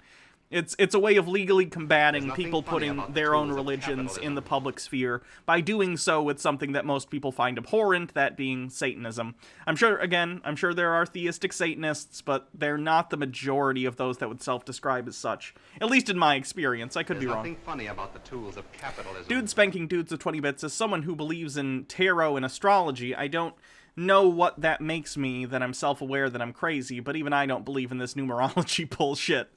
That's saying something. Colossus TV. M&Ms are created by the Mars Corporation. How far is Mars from Mercury? 3 planets. How far is Earth from the Sun? 3 planets. 3 is the third letter of the alphabet. 3 and 3 make CC, which is the number that represents the amount of times I can get you to keep reading the words in this sentence, and believe me. Please believe me. Not that fragile. 25 bits. This reminds me of the lady who thinks Monster Energy is satanic because the logo vaguely looks like Hebrew characters. Bottoms up. What does she say? She's like, bottoms up, and the devil laughs. Cotton Candy 903 with 20 bits. This dude just wants to get his groceries and is silently begging for Nathan to leave him alone. Wing the Ultimate Nug with 20 bits. I can't believe he forgot the Monster Energy drink one. We all confirm Monster symbol is the real mark of the beast because it tastes like Satan's pee. Oh, I hate Monster. It's so gross. I think I've drank it once. It is disgusting, and I hate it. They'll claim to be humanists. Yeah, and it's like, you're saying, well, why you call it be the Church of Humanists? That makes no sense whatsoever. So I really appreciate you stopping, because to be honest, most people walking around with a NASA shirt can't even stop their feet. I've worked for NASA for 15 years. You're kidding me, dude. You're the 7th NASA employee I've met in person. Langley Research Center, man. What are you doing for him? What's that? What do you do for him? IT security. All right, cool. So, like, is that... Oh, God, he's going to question this IT security guy about NASA. Look, I'm sure this guy's very competent at his job. If you get a job as IT security for NASA, you're probably doing a really good job, and you also have been able to pass, like, national security shit. So, good for you. Good for this guy. Great. But he doesn't, like, know about orbital mechanics. He's not going to be able to opine on how people go to space. That's not his job at NASA. His job is IT security, and that's his specialty. I wouldn't expect him to know anything else. But Nathan's gonna ask him all these questions, like, ooh, how do you explain this, or that? And the guy's not gonna know. I don't expect him to know. And Nathan's gonna be like, this NASA employee doesn't even know any of this stuff, even though his speciality is not in anything regarding, you know, astrophysics or rocket engineering. It's entirely about IT security, so this is gonna be painful. The high-level security? It's not classified. Okay, That's like, what you mean. Oh, it's not even, he's not in classified. Still, I'm sure he's good at his job if he's working for NASA, but... Now that are you still doing security there? Do you do temperature checks and all that stuff now that COVID is going on? Or, like, how's security? What? Nathan, IT security is computers. Why would he be checking people's temperature? He's not a security guard. Does Nathan not understand that a security guard is not the person who does IT security? He changed. Oh, well, the security landscape's changed just logically with everyone working at home. But for the most part, no one's going in. Really? Yeah, we're all working from home. Wow. At least at Langley Research Center. Okay, interesting. And so I've met... Langley Research Center. I'm just curious what they do there. I'm not familiar. NASA.gov/Langley. NASA and partners announced semifinalists in Moon to Mars Ice Challenge. Let me see if I can just find maybe a Wikipedia page or something. The Langley Research Center, or LARC, or NASA Langley, located in Hampton, Virginia, United States, is the oldest of NASA's field centers. It directly borders Langley Air Force Base in the Black River on the Chesapeake Bay. LARC has, or LARC, I'm actually not sure how you're supposed to say that, has focused primarily on aeronautical research, but has also tested space hardware at the facility, such as the Apollo lunar module. In addition, a number of the earliest high-profile space missions were planned and designed on site, and Langley was considered a potential site for the NASA Manned Space Center prior to the eventual selection of Houston. Established in 1917 by the National Advisory Committee for Aeronautics, the Research Center devotes 2/3 of its programs to aeronautics and the rest to space. LARC researchers use more than 40 wind tunnels to study and improve aircraft and spacecraft safety, performance, and efficiency. Between 1958 and 1963, when NASA, the successor agency to NACA, started Project Mercury, LARC served as the main office of Space Task Group. In September 2019, after previously serving as Associate Director and Deputy Director, Clayton P. Turner was appointed Director of NASA Langley. Coolio. Thank you to Mitchell Drummer for 20 bits. Hot take: spending money spent sending people into space is a waste of money and time. I can't agree with you on that one. I don't agree. I think space, in terms of being able to eventually get resources from space and also potentially send people into space for transportation, not necessarily like going to Mars, but like let's say you could get into space and then get out of the atmosphere, fly around the Earth much quicker than you normally would and land. Like that could be amazing if we somehow, you know, got that technology to work reliably enough that it could be used for commercial travel or whatever. But also stuff like, you know, going to the moon, using it as a base to travel further. Maybe I'm a sucker for that kind of thing of, like, exploration and just the idea of technological improvements on stuff like that. But also, like, the idea of it being a waste of money. The money, it's not like when it gets spent on NASA. They're not lighting it up and, you know, throwing it in a chimney where it's just gonna, you know, that money gets spent places and then other people go and spend that money. People get paid from working at NASA and then they go spend it at other businesses. That's so, right, capitalistic propaganda. I don't know.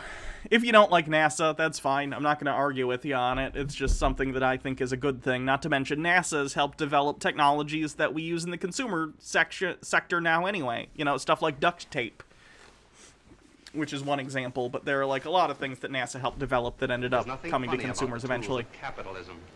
Wing the Ultimate Nug with 20 bits. NASA invented so much technology like diapers and phones and satellites. Do you want to have cloth diapers you have to clean the poo out of? Yeah. NASA, a lot of federal spending on stuff like that ends up making money in the long term because they design stuff that can be used in consumer products eventually. EO180 with 20 bits. My name is Hugh Man, and I can tell you that aliens do not exist. Me and many other humans that also breathe oxygen agree. Lily loves stuff with 25 bits. We used to go to the Langley facility when I was a kid on field trips, and it was one of my favorite regular field trips. Fun. Like 7 employees, and my YouTube channel is on that flyer, and I've asked a bunch of them same questions. One of them I asked him is, have you heard about the astronaut that drowned in space, allegedly? Drowned? He was on the live feed. He was on the live feed, and he said that I'm drowning, and they cut the live feed. No, never seen that one. I do watch a lot of interesting YouTube stuff, though. So, have you heard of the Natural Buoyancy Laboratory? The drowning thing, we looked this up once. I forget exactly what it was. But it was, again, they're in space, so bear in mind that, you know, they're dealing with zero gravity. Stuff kind of sticks to you because of gravity when you're in zero gravity. I think there was some sort of leak in the fluid systems in the suit, and it started pooling around, like, his nose and mouth, and he was unable to breathe. He was basically drowning in zero G. It's really, really horrifying. Let's take a look. Astronaut drowning in space. Spacesuit leak that nearly drowned astronaut. See, looked like this. This is, I think, them showing it after the fact, basically with an empty suit. They're showing that there was a leak to the water system that ended up in the helmet. It started pooling around his face, and of course it's within the helmet, so it's not like he can just, you know, take his hands and move the water away or whatever. So he's got to kind of do this, you know. It creates a problem. A potentially deadly spacesuit water leak that nearly drowned an Italian astronaut during a spacewalk last July was one of the scariest close calls in NASA spacewalk history. In fact, the spacesuit also leaked during an earlier spacewalk, but went undetected at the time, according to a NASA report released today, February 26th. There's nothing funny about the tools of capitalism.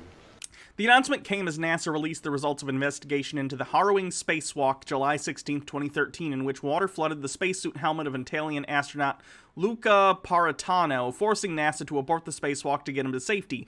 In the end, the malfunction was completely unexpected and unlike anything the space agency planned for. NASA officials didn't realize that the leak had also occurred at the end of a spacewalk on a week earlier on July 9th.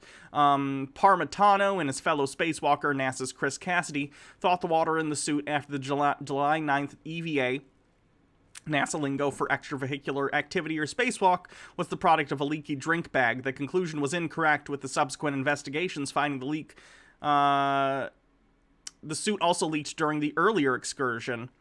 If the water buildup after the first spacewalk had been discussed in more detail, mission controllers probably would have realized that the issue needed to be investigated further before pressing ahead. In the next spacewalk on July 16th, officials stated on the 222-page investigation report released today, quote, "I would say all of EVA issues we've encountered to date, this is probably the most serious one that we've encountered," Chris Hansen, chairman of the Mishap Investigation Board, told members of the media in a news conference today. Quote, "I don't know any other failures that have had this potential hazard associated with them." Wild Ways with 20 bits. Where are we on bingo? I had to start over. I'll take a look in a little bit. Vinny PP, thank you for subscribing. Cosmic Rocketeer with 20 bits. Yeah, NASA spin-offs are the items developed for space adapted here on Earth. And then I think that catches me up. After the spacesuit incident, which NASA calls a high-visibility close call, space agency officials halted all non-emergency spacewalks until they could learn more about what caused the malfunction. Engineers found out the source of the water leak was a clogged filter. However, they're not sure what contaminated the filter in the first place. Engineers are still trying to find the root cause of the buildup. So you get it. There was water leakage into the helmet, as we can see in this image, and it caused them to get in danger. Nathan is going to claim that this happened because he thinks all spacewalks happen underwater in this facility. This is a real facility that they use to train astronauts on how to do, you know, EVAs and stuff like that. But it's just that. It's a training facility here on Earth in order to get sort of a zero-G feel without having to actually go to space. So Nathan claims this is how they get all the footage of space, even though, of course, it's not. It's just a training facility. It's where they have a full-size ISS, and they train in water. Oh, with the suits in the pools? Yeah, exactly. Yeah. And they float, similar to how they float in space on the spacewalks. But the ISS is allegedly going 17,000 miles an hour, but in the vacuum of space, right? So It is. I'll get to that in a second. Yes. So I've asked three NASA employees gave me three different answers. One said it was saliva. One said it was sweat. Yeah, because they haven't heard anything about this. You're bringing it up to this guy who works in the IT security department. He has absolutely nothing to do with the engineering of spacesuits. He probably hasn't even heard of this until you mentioned it. It sounded like he didn't. Not everyone who works at NASA is privy to every single little engineering snafu that happens. Why would they be? That's how jobs work. They're compartmentalized. Like, I don't know, you know, what everyone else at the company is doing. If I did, I would be, you know, not probably low on the totem pole or whatever. It just seems odd to me that Nathan expects every NASA employee to know every single thing that goes on at NASA. And another one said it was a malfunction with the air conditioning valve or something. And I was like, well, why are you guys all giving me three completely different answers for one thing that happened? Yeah. That's weird. Have you heard I wouldn't give you an answer because I don't work with that team. Have you heard of bubbles in space? Bubbles in space? Oh, you got to research this. So allegedly during these spacewalks, they have bubbles going different directions. And curving and accelerating and decelerating. This is what I don't get about this. Nathan claims these are bubbles. From what I've heard from other people who've looked into this, no, they're ice crystals that form when, like, certain stuff gets released accidentally from either the station or people's spacesuits or whatever. There's a variety of reasons. There's ice coming off in space, whatever. I can't speak to the validity of that because I'm not the one who talked about it, but other people who debunk Flat Earth stuff have, if you want to go check it out. I think Simon Dan has talked about it, as have some other people. But even if this weren't the case, and this were a bubble, it's not. But if it were, Nathan, it's not traveling like a bubble, it's going all around. Bubbles go towards the surface because of buoyancy. They don't just hang around and, like, zigzag all over the place. They just get released and go straight towards the surface. Like gaseous bubbles? Well, some astronauts have been asked about it. Usually it's solid oxygen. Okay. Capitalism. Again, you'd have to check someone else out who has deep dived that. EO&80 with 20 bits. This is like me asking you what goes on in day-to-day YouTube headquarters. Yeah, it doesn't make any sense. Like, that's not my department, you know? They move similar to bubbles underwater, but if you're on the ISS going 17,000 miles an hour. So they're observing, like, particles. Particles, yeah. They'll say it's like dust flaking off the ISS, but they shouldn't be curving. They wouldn't be curving or changing directions or accelerating and decelerating. They would just zoom across the frame. If the ISS is doing what they say. But what our argument is that they fake it in pools, which is why they have Again, if it's something that's coming off the ISS, then it's going to maintain the momentum of the ISS because it was moving with it until it became detached. Again, I don't think Nathan Thompson understands momentum very well. Full-size ISS in the pool. So that's why we see bubbles in space. But here's the other question I ask all the NASA employees. Here's a good one. Sure. Are you familiar with the second law of thermodynamics? Second law. Thermodynamics. Again, this is an IT guy. I don't expect random people to know the second law of thermodynamics off the top of their head. Entropy. Yeah. So if you put your hand on a stove, the hot will move to your hand and you'll get burned every time, right? If you puncture a car tire and the car tire has more air than the air around it, the air will deflate into the atmosphere, right? I mean, so that's entropy. High pressure systems move towards low pressure systems. Now, space is allegedly a vacuum, 10 to the negative 17 torr, which is super powerful vacuum. The Sandusky Research Center isn't even close to that powerful, and that's the most powerful vacuum we have. NASA has in Ohio. So he's going to ask why the atmosphere doesn't get sucked into space. Gravity, Nathan. It's because it's attached to the Earth via gravity. They're claiming that rests next to the atmosphere. I mean, that what rests next to the vacuum. Without a barrier. Okay. Yes. Again, Nathan. Gravity. Okay. So gas moves in all directions. It doesn't have like one independent vector. It's omnidirectional. It's going all over the place. Okay. So how could a vacuum contain all the gas we're breathing? I've asked NASA employees this question. Okay. What do you think they say? There's nothing funny about the tools of capitalism. Ashiboo74, you can see from this guy's body language that he wants to leave. His entire body is facing away from Nathan. Yeah. Nathan has absolutely no sense of being able to look at other people and recognize when he's making them uncomfortable. And yes, also, he's conflating vacuum as in the absence of material with, like, a vacuum cleaner that sucks. Vacuums don't suck. You know, not the kind of vacuum that space is. It doesn't suck. Yes, material like gases will tend to expand, right? That is true. But again, they're being held to the Earth by gravity. If you get high enough in the atmosphere, it does start to dissipate, which is why the atmosphere thins as you go up, because more particles are able to escape into space. Gravity's the key here, is the basic point. But Nathan doesn't believe in gravity, so it's kind of hard to explain reality when you selectively decide to not believe in certain aspects of reality. I've ran into astronauts, bro. It's crazy. Now, you can't get a solid answer. So they have all kinds of different answers. They'll say, well, eventually gravity pulls it down. Well, we just agreed it goes in all directions. And gravity has one vector, down towards the Earth. But gas doesn't fall down towards the Earth. Well, depending on how you think gravity works, I would imagine it works a little bit different with the theory of a flat Earth. How do you think gravity works? I think we're spinning. He's an IT guy, Nathan. And that force is causing us to stay down. Oh no! Oh no, NASA IT guy doesn't know how gravity works. Oh god. Oh no. There's nothing funny about the tools of capitalism. Okay. Oh. Okay, I don't necessarily expect everyone to know, like, the laws of thermodynamics off the top of your head, but if you work for NASA, if you're a human being, you should know how gravity works. At least a little bit.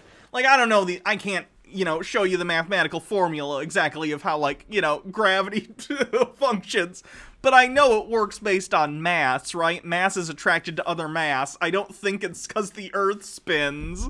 Oh, no. Ashy Boo 74 with 20 bits. I no longer believe that trees exist. They're fake. Therefore, oxygen isn't real. The government is lying to us.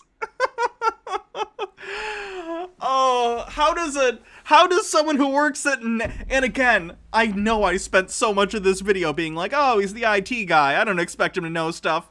Everyone who is an adult should understand gravity at least a little bit. At least a little bit. But mainstream science asserts, like Brian Cox, have you heard of Brian Cox? Yeah. He's a PhD astrophysicist from Europe. Like, he went to Sandusky Research Center in Ohio, and he's in there saying... Mitchell Drummer says mass is attracted to mass, that's why I'm pansexual.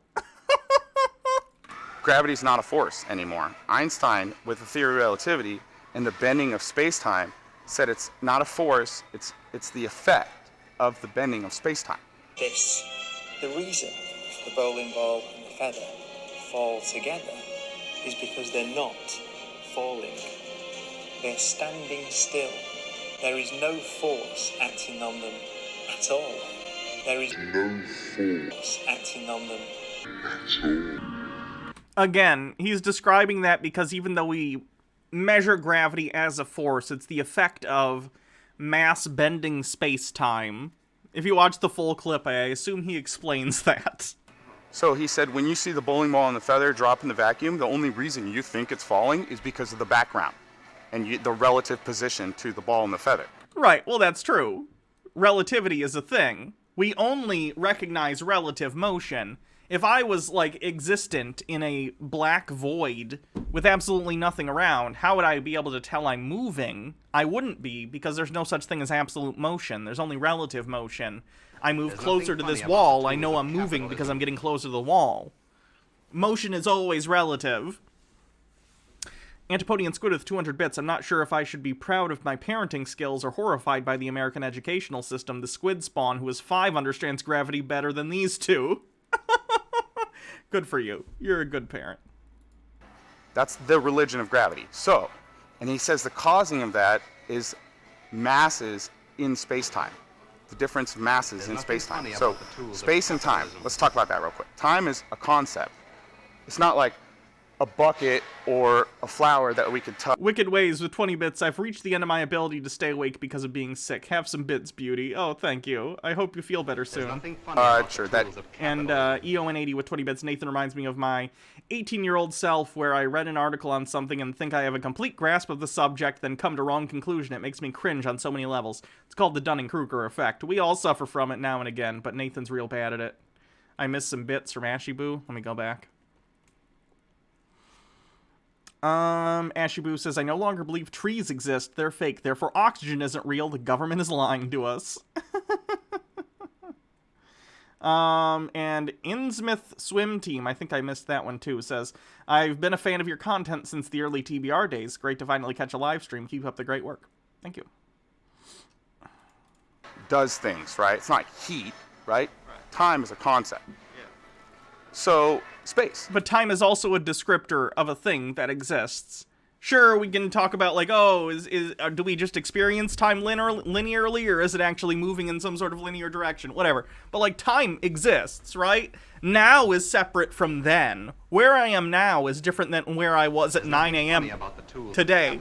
And 9 a.m. is a way of describing a thing that exists, even though, again, it's more complicated than it appears. I'm not a physicist. I can't talk about time in that way. But, like, time exists in that it differentiates now from then. Like, it is a thing. Andrew Batella with 20 bits in Newtonian physics, you can tell if you're accelerating, but for a free-falling object, the force is canceled by the inertia. Thus why general relativity can say that free-falling objects don't accelerate. I'm gonna be honest, I didn't understand a lot of that. I need to go back to school so bad. It's no physical properties. It's the absence of particles. So how is the absence of stuff and a concept bending everything in this heliocentric model? Again, Nathan, you're asking a computer technician who apparently doesn't even understand gravity about this. Not really helpful. Colossus TV with 20 bits, time is the reason we're able to sit here and bullshit about time being real or not. It took you 2 minutes to tell me time isn't real. So that we have perfect constellations, perfect orbits, predictable eclipses. It makes sense when you understand the math behind it. I'd imagine so. Gravity pulls everything together. You wouldn't have predictable. We don't even have a 3-body equation for gravity. It's just M1 and M2, mass 1 and mass 2. So they can't even calculate Saturn and Jupiter and all these other planets' masses in space and their relative position to other objects and how much that gravitational pull would affect it. I would imagine they've probably calculated the masses, at least, you know, what they think the masses of the other planets are, I would think. It's just all hocus pocus booga booga nonsense. Whoa! So I wanted to share with you because if I was walking around with a shirt... Oh my god. Antipodian Squid, did you win the lottery? What in the heck? Antipodian Squid gifting, and I'm not kidding, 50 tier 1 subs. 50! 5-0! Funny about the tools of wow! Jesus Christ, Squid. That's amazing. You have no idea how much that means. That's great. There's nothing funny about Are you sure? Like that, you didn't do that on accident, did you? Like if you did, I understand. You can take it back. I don't want you to... Oh boy. Thank you. Single-handedly keeping the stream afloat. Dr. Gamble with 20 bits, the inkening. Squids for the win, indeed. Wowzers. Squid, amazing. Represent hocus pocus booga booga nonsense. I would want someone who loves me enough, dude, because I'm not trying to be rude, that to say, inked? Whoa, something's going on here. NASA's faking space and stealing 50 million a day. And I know that. It's not a belief. I know it for a fact. I've tested the Earth for 5 years. Here's a good one. Ma'am, do you sell levels? Oh no! Don't get the Home Depot employee involved in your bullshit. Antipodian Squid, thank you for gifting another sub. Wow. The Littlest Dean, thank you for gifting a sub as well. Levels, do they curve or are they flat? What? They're flat. They're flat. Nathan! What? There's nothing funny So about sea the level? tools of capitalism. What does that mean? Sea level is the level of the sea. Yeah, okay, so the oceans, right? 70. Nathan, level in the sense of sea level is very, very different than the term of level meaning flat. Sea level is like where the sea is. It doesn't mean sea flat. Antipodian Squid with 100 bits, some Christmas love. Well, Merry Christmas. Thank you. My goodness. So generous. Am I holding Antipodian at gunpoint so they can give you money? No. No, I'm not. 70% of the Earth is B sea Bellows level. 211. Thanks And for you just following. told me level means flat. That level means whatever your level is on. Whatever you put your level on. If you want Yeah, it to but be level flat. establishes the horizontal, and a plumb, you guys sell plumb bobs? Yes. Up and down. What aisle plumb bobs? They're gonna be on 15. And those establish a vertical. Vertical. So on the heliocentric religion, Nathan has now pulled two people into this conversation, neither of which want to be a party to it, and it makes me so uncomfortable. Dr. Gamble with 20 bits, it was at that moment she realized she chose the wrong aisle to walk down. There's nothing funny about the tools of capitalism.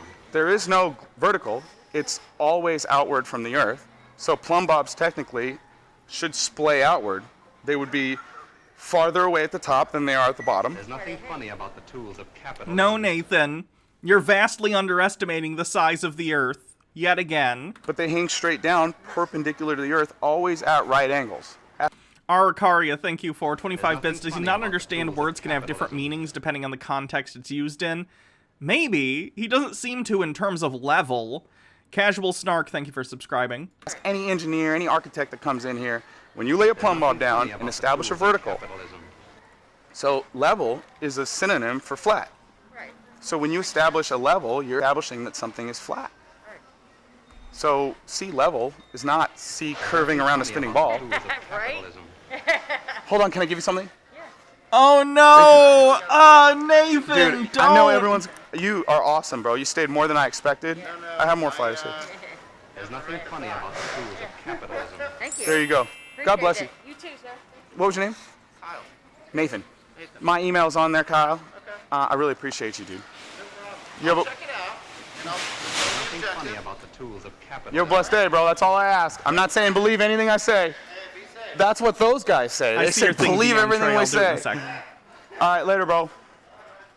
I just want to end this video with There's a nothing big funny shout about out the to tools everyone of who capitalism. supports my activism and keeps me going. Just got an email. Thanks so much, guys. And I'll see you. Jesus, Nathan. I'm so disappointed in There's nothing Nathan. funny about Every the tools single of day. capitalism. Every single day. DM Trey says they have a bingo sub that they want me to give to chat. Can do, DM Trey. Let's gift a sub to someone, shall we? There's nothing funny about the tools of capitalism. Either way, I just find it, I don't know. Nathan is frustrating in a way that I don't necessarily find a lot of the other people There's nothing funny frustrating. about the tools of capitalism. Because Nathan's very wrong, but he is also very confident in his wrongness, and he also has a charisma. Like, Nathan can be obnoxious, don't get me wrong, and people don't want to talk to him all the time. But if someone does want to talk to Nothing funny Nathan, about the tools of capitalism. he gets in their face, and he's like, I'm positive, and I'm Nathan, and you know what I mean? I could see how someone who's not educated on these things, and I'm not even very educated on them, but I know enough There's to know nothing what funny Nathan about is the saying is tools of bullshit. capitalism. I can see how someone could be duped, and it's so frustrating. Anyway, moving on.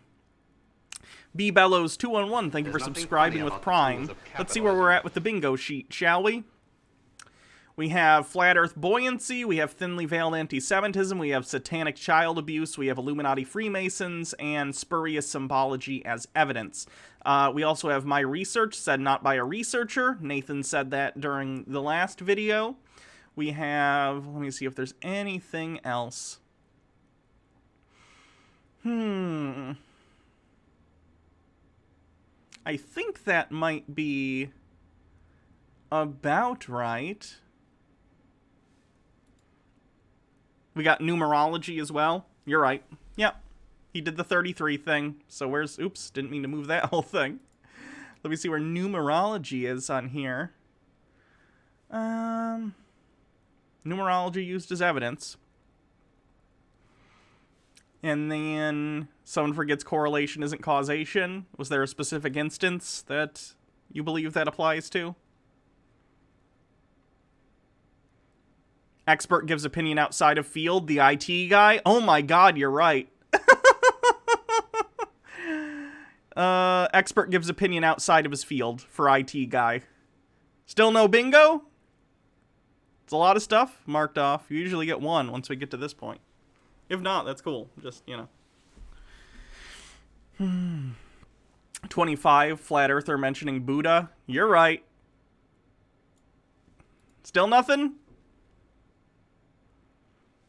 That's not how science works? I don't know. What did Nathan say that would apply to? Yeah, fine. I'll give you that's not how science works. If we get any more, I'm going to have to get more traveling spaces. KR Goss says, bingo! Can I see your bingo card, KR Goss, before we move on to the next thing? And I'll gift you a bingo if I can. Looks like you already have a sub, but... We did not get me dying of laughing. No.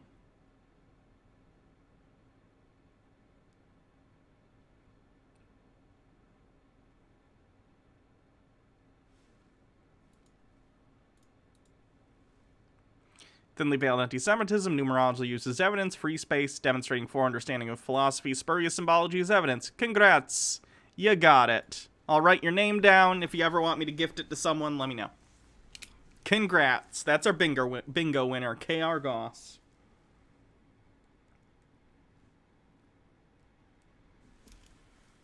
Am I wearing foil? You're damn right I am. That's right, capitalistic propaganda. Ginger Snip Snap, thank you for following. 74 Quinn 74, 20 bits. When you're going through spots we have in the future, can you go slower so I can find them on my sheet as you read them? There's nothing I can try and find a balance, but I gotta, you know, I gotta keep things moving. I'll try and be a little more methodical with it, though.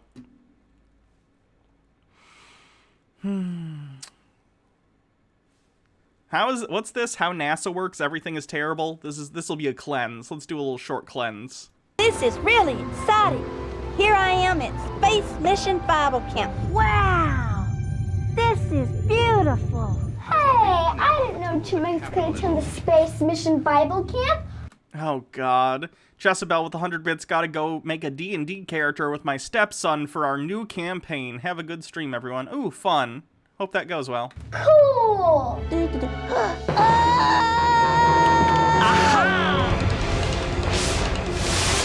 Oh, no! My goodness, Chatter, whatever is the matter? I think this is a VBS thing. Hold on.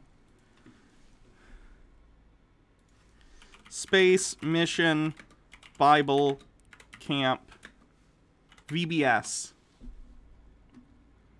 There's nothing funny about the tools of capitalism. Sounds familiar. For those who, I guess, didn't go to church, if you don't know what VBS is, VBS stands for Vacation Bible School. It's a thing churches will do, like, once a year. It's a thing with, how do I explain this to someone who has never been to VBS? AshyBoo74, 20 bits. I used to go to Vacation Bible School, and this chipmunk was a recurring character. Vacation Bible School is an event that'll get put on by churches to bring kids in. So for like a solid week, they'll do like a theme. Every year we'll have a different theme. This video in particular is like space. So they'll do activities all week, and you go to church every single day that week, and it'll be about that theme. They'll do games and activities about this thing. Space is this one. For this chipmunk, they also have someone who shows up and dresses as the chipmunk. I know this because my mom played the chipmunk. My mom was wearing a chipmunk costume. I remember that very vividly. It's also a thing Salty is. Sometimes they use Salty, the singing songbook, as a thing for that too. Mitchell Drummer with 20 bits. Oh my god, I went to VBS and I have Vietnam flashbacks about that now that I am a heathen. Wind Chanter with 20 bits, our VBS minister told us he had successfully prayed the gay away when we were in middle school. Oh, no. That's a shame. Mean old exterminator thinks I'm a pest she has to get rid of. God helps us be kind. Maybe you need to try a little kindness with her. Will the exterminator turn chatter into chipmunk chowder? Don't you feel terrible? I have a little secret. What's that? Faith. Yeah. Oh, help! Help! Help! I bet you were a really awesome astronaut. Your first gay No, I crush wasn't, was from Chum. VBS. Sorry. Me too. Nice. Oh, it's just hopeless, Nikki.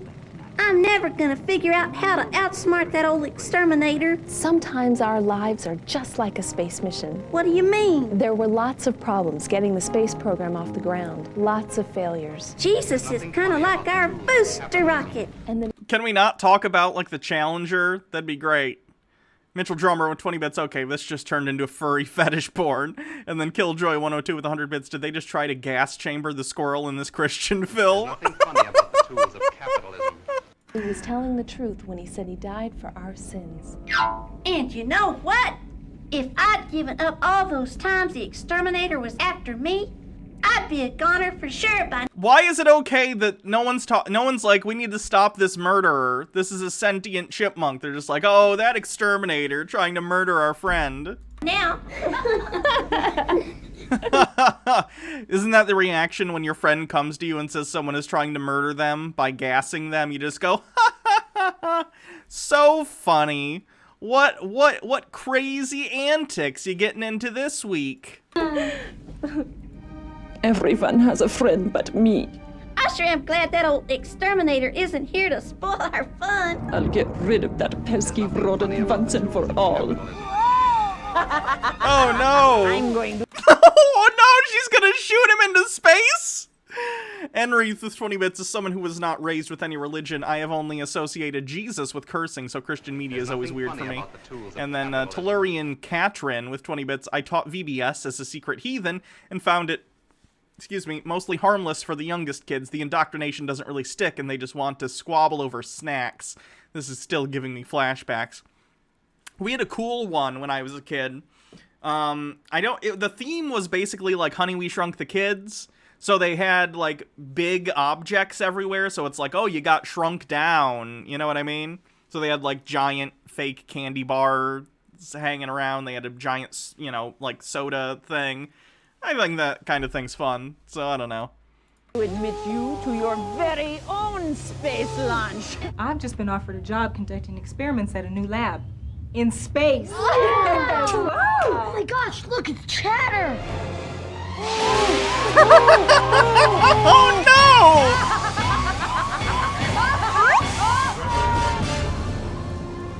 Jake! Oh, Jake! Oh no! Jake's not gonna save him. I have faith in Jake. I need to have faith. What? God. You gotta have faith. Jake! Hurry, Jake! Oh, yes! Boy, is she gonna get it now. We gotta hurry, Chatter.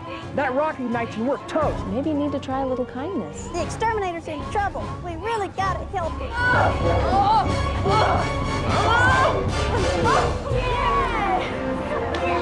Phew. Thank you for helping me. That's what God's love is all about. You're sure right about that, Chatter. I thought you was a bad rodent. You a good chipmunk. Jake, that was one of the bravest things I've ever seen. Are you ready to rejoin the space program? We need people like you. You bet.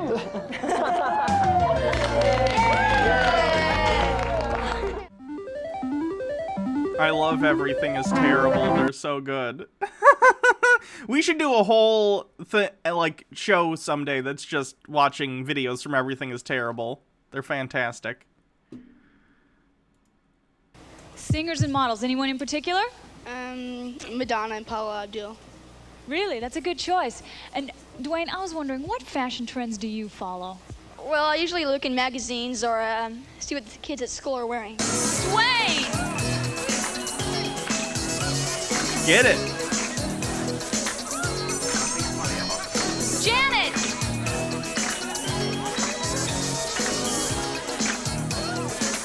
Donnie! Yeah, Everything is Terrible basically compiles old, terrible media. Like, here's some Bible Man clips. They do all sorts of stuff. Basically stuff that you used to find on VHS tape, and then they take it and they scan it digitally, and it's wonderful. I appreciate them for doing this. It's, like, it just goes back and back, you know. And it's funny, too, because this only has, like, 10,000 subscribers, although I think they have their own website, too. But I really, really appreciate this kind of, like, lost media stuff, where it's, like, things that you would never think to be, you know, saved. We also, of course, have Salty, the singing songbook, which we've covered on this show multiple times. But, yeah, Everything is Terrible is great. Grimy Ghost does it, too. Okay. Did I miss a thing? Andrew Batella says, what the fuck did you just hear? White people shit.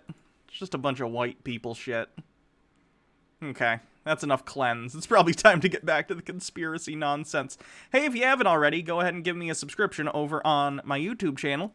I put all my full streams and all my stream highlights there. So go check it out if you haven't already. I'm almost up to... Oh, I got above 7,500 subscribers. Nice.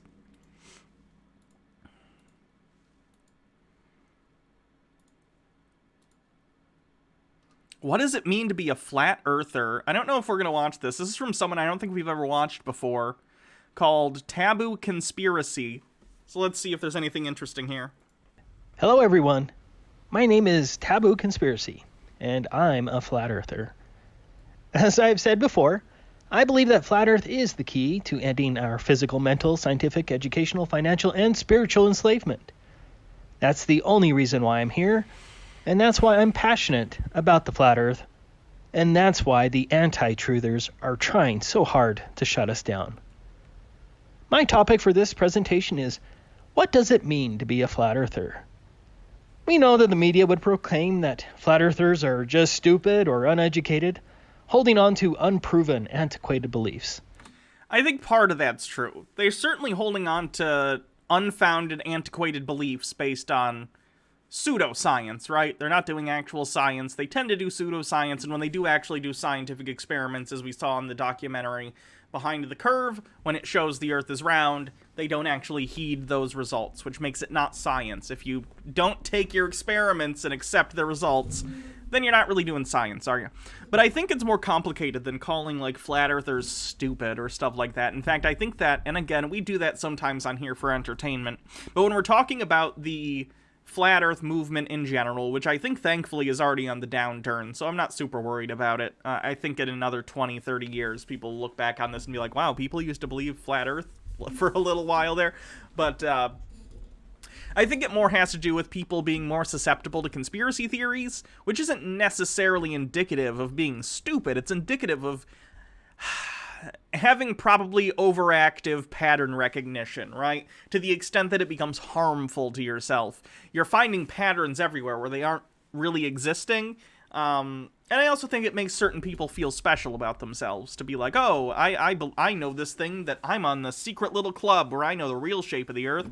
So I think it more has to do with that. And also I think certain people... How do I put this? I think the educational system in the United States especially has failed curious people pretty woefully. So I think certain people who are flat earthers, I would even include Nathan Thompson in this list. I think Nathan Thompson is probably someone who is innately a very curious person. He asks questions, but school didn't give him the tools in order to appropriately parse answers to his questions. So he'll ask questions like, oh, how does this work? How does this work? How does this work? But instead of being able to parse through answers correctly and understand that, like, oh, the Earth is round, here's how we know this, he just gets conspiratorial with it, and it ends up very, very unhealthy. So, I don't know. It's a complicated issue. AshyBoo74 with 20 bets. I learned in one of my psych classes that feeling disenfranchised in some way can lead people to be more susceptible to believing in conspiracy theories. I could understand that, sure. Well, I have a bachelor's, a Juris Doctorate, and a master's, and many other flat earthers also have advanced degrees. What's your degree in? I'm very curious. 74 Quinn 74 20 bits. If you want to understand flat earthers better, Behind the Curve is excellent. It's a documentary about the flat earth community. It sheds light on exactly what Hannah is saying. People who slip through the cracks. Yeah. It's really good. Check it out. Behind the Curve on Netflix. We have PhDs, engineers, pilots, military professionals, lawyers, surveyors, and teachers. Okay, so maybe we have the same formal education, but maybe we flat earthers are just ignorant of the heliocentric model. Surprisingly, nearly every flat earther knows more about the heliocentric model than your typical ball earther. I mean, maybe to an extent, but that's more just because people take things for granted that don't matter in their everyday lives. You certainly don't know more about it than actual, like, physicists, though, or people who deal with space regularly. You might know more than your average person, but that's because your average person doesn't think about that stuff because it just doesn't, come up in their daily lives. Which, again, I think plays into the whole idea of, like, if this was a conspiracy and the Earth was actually flat, it's not. But if it were, what would the point be? Certain religious flat earthers will claim that it's to try and get you to believe that God isn't real or whatever because a flat earth somehow proves God exists, and they're trying to steer you away from that. But that seems like a pretty baseless accusation to me. I don't think there's anything in particular involved in the idea of a flat earth, if it existed, that points in the direction of God any more than a round earth does. So I think that falls pretty flat on its face, haha. But, I don't know. Maybe that's just me. We're going to have a little quiz here. Let's see how good you flat earthers are at restating heliocentric dogma without looking up the answers. Question 1. How fast does the ground of the Earth allegedly rotate at the equator? Approximately 1,000 miles per hour. Question 2. Again, though, you're using linear velocity to describe rotational motion. That's something that a lot of flat earthers will do when they're talking about, like, oh, the speed of the Earth as it spins, it's so fast, how come we don't feel it? For one thing, you don't feel motion, you feel acceleration or negative acceleration. You don't feel, absolute motion. But secondly, also, because of the size of the Earth, it's rotating one time a day. It's not moving that fast for its size. It's just huge. How fast is the alleged Earth's orbit around the Sun? 66,600 miles per hour. Question 3. How far away is the Sun purportedly from the Earth? 93 million miles. That's the average, I think. We're in an elliptical orbit, so it's going to vary, but yeah. Question 4. How are seasons caused according to the heliocentric model? Because the Earth is tilted. There's nothing funny about the tools. Question 5. How many degrees is the alleged axial tilt of the Earth? Mitchell Drummer with 20 bits. There were like 3 passages in the Bible that say 4 corners of the Earth, so that's probably kind of why flat earthers think there's a connection to the Bible. That, even though of course that seems to be, poetic in nature, not literal, but also in Genesis they mention the firmament, which is a dome, basically. We've talked about it before on this channel. 23.4 degrees or 66.6 degrees, depending on how you want to view it. Question 6. How far away is the moon, allegedly? From surface to surface, it would be 234,000 miles. Question 7. What is the radius of the alleged ball Earth, and what is its circumference? Radius equals 3,959 miles. Circumference, 25,000 miles. Question 8. What formula can you use to determine the rate at which the alleged ball Earth drops away from you? 8 inches per mile squared. No, again, this is actually incorrect. This is based off of the 8 inches per mile squared thing is something flat earthers will use in order to try and say the Earth should curve more than it does. And the source for this is actually pretty interesting. There's a book that is sort of the source book for a lot of modern-day flat Earth beliefs. It's called Zetetic Astronomy, and it claims that this 8 inches per mile squared is how you should determine the arc of the Earth, the curvature of the Earth, and he says it's 8 inches per mile squared, but it's not. That's the calculation for a parabola, and the Earth is not a parabola. It's a sphere. In order to calculate this, you need to use trigonometry. You can't just say 8 inches per mile squared. That's not how it works. So this one's actually incorrect. He's cribbing from Zetetic Astronomy, or potentially from other flat earthers who have cribbed from Zetetic Astronomy and not realized that that's an inaccurate measurement. We should read Zetetic Astronomy sometime, at least some segments, so we can get some interesting stuff on it. It's a little bit like a I shouldn't call it a flat Earth Bible, because, you know, not every flat earther is going to even know it exists, but it's where they source a lot of their claims. It's where the origin of many of these flat Earth claims comes from. Audience anywhere that can answer those questions better. We flat earthers are certainly not ignorant to the heliocentric model. In fact, when you really think about the flying, vortexing heliocentric model, you begin to realize how stupid it really is. Since they try to obscure their actual beliefs, let me tell you what a ball earther believes.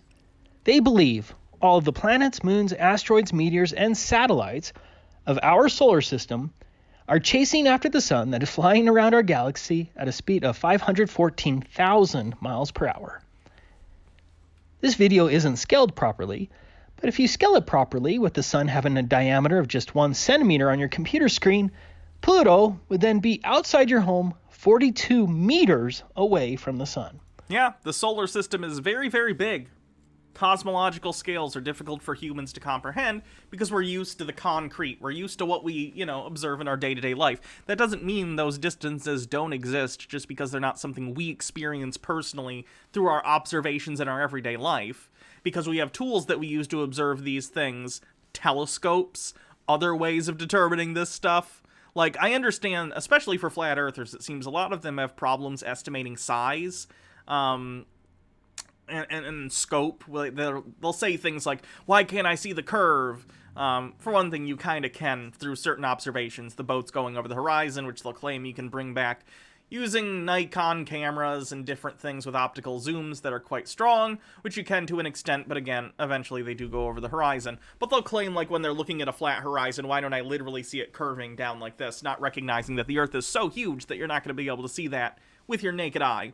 It's just a huge planet. It's absolutely ridiculous. And these problems that they have with understanding these sizes compound as we get even off of Earth and into space, I can't say that I can exactly, without looking at an actual model, visualize, like, the distance between the sun and Pluto, but I understand that it's astronomically large, and the fact that it is astronomically large does not immediately ring false to me just because it's difficult for me to picture. That's ridiculous. But what's even more crazy is the fact that they believe that all of the planets and moons of the solar system are all on this same plane of the sun as they chase after the sun. Why? It's a gravity thing. So? Let's see. Why are the planets...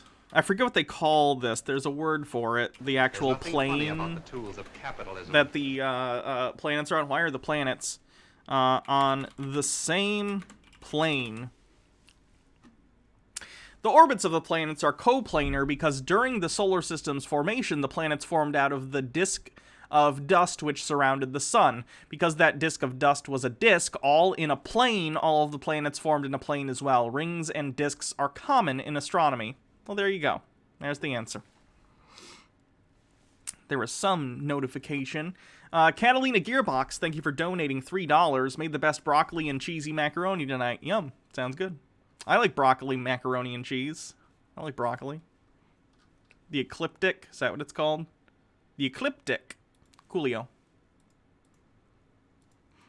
In a year time, the sun would have traveled in this left direction 4.5 billion miles in 1 year. However, planet Earth would have also traveled 4.5 billion miles, chasing after the sun in the same left direction. But in addition, Earth would have simultaneously traveled up and down 584 million miles in an ellipse around the sun. Okay.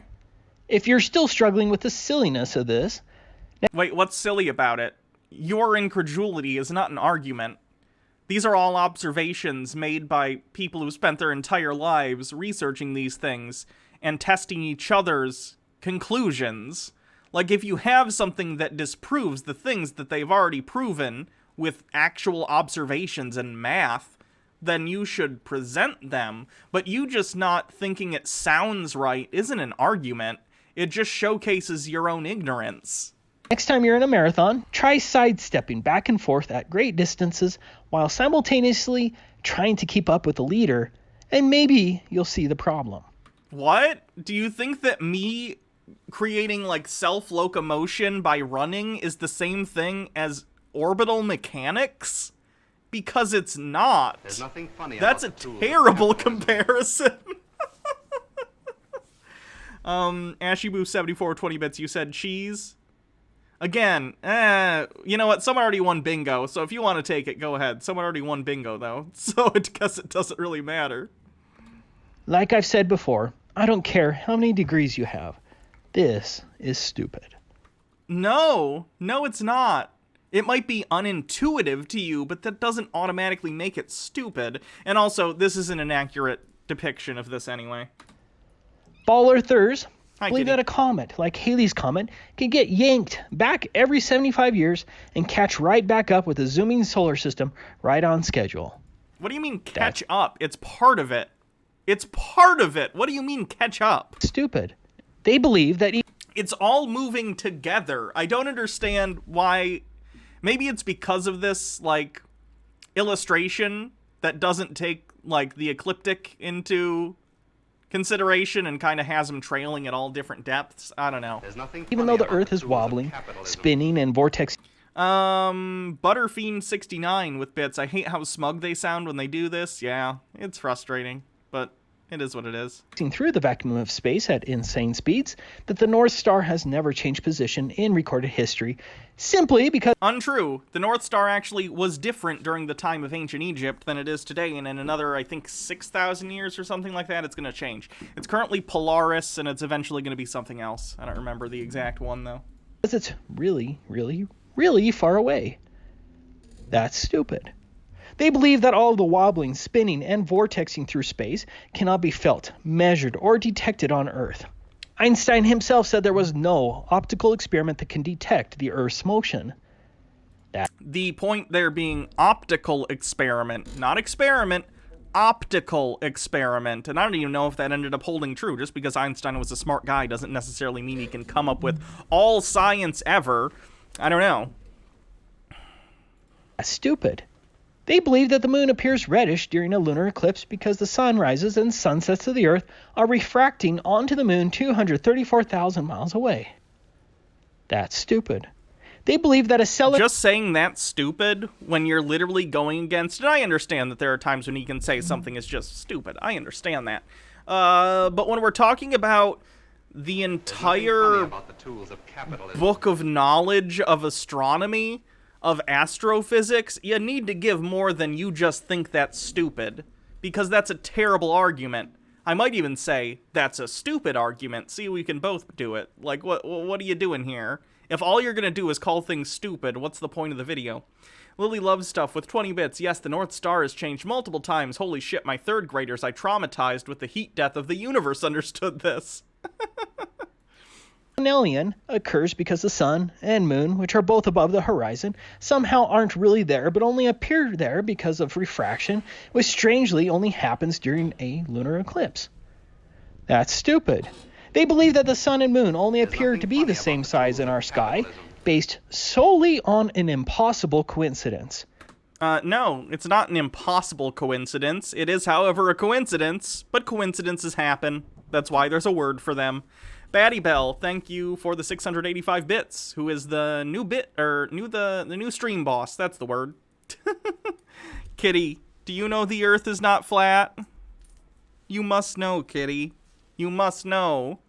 To understand the scale of this, for a tall 7'2" man representing the diameter of the sun, the ball earther would claim that the moon would have a mere diameter... Someone says... part of the reason Einstein says it's not provable optically is because light is a terrible way to observe space at always several million years old. Oh, sure, that makes sense. It takes a long time for the light to get here. Of the eraser on a pencil. But from our point of view on the Earth, the sun and moon only appear to have the same diameter based solely on a coincidence. That's stupid. They believe that during a solar eclipse that the shadow of the moon, which is supposed to have a diameter of 2,159 miles, casts a shadow on Earth that is only 70 miles in diameter. That's stupid. Why is that stupid? Shadows can be smaller than the object they're a shadow of. This has been demonstrated multiple times in people debunking flat Earth stuff. Someone literally took a ball and showed its shadow and the size of the ball, and then they moved it away towards the light source, rather, and they showed the shadow get smaller. That's a thing that happens. They believe that our pressurized atmosphere is adjacent to an inconceivably powerful vacuum. Why do they always describe the vacuum of space as powerful? It's like they see that on Earth we need, like, powerful, you know, motors and stuff to depressurize vacuum chambers, and they think that same thing exists in outer space, not understanding that the reason we need that here on Earth is because we're existing in an atmosphere, one atmosphere to be exact, when you're at, like, sea level. So you need to keep that out. I think they fundamentally misunderstand what a vacuum is in terms of, like, space vacuum, not vacuum cleaner vacuum. They conflate the two. Stone Corbell with 20 bits. Okay, dude, what do you think the eclipse is, then? How about you offer some explanation of your beliefs or refutation of scientific consensus? This video is unbelievably stupid. It is. It very much is. Without any effect whatsoever on our air supply or anything else. That's stupid. They believe that the Earth curves away from you at 8 inches per mile squared. Again, it's not 8 inches per mile squared.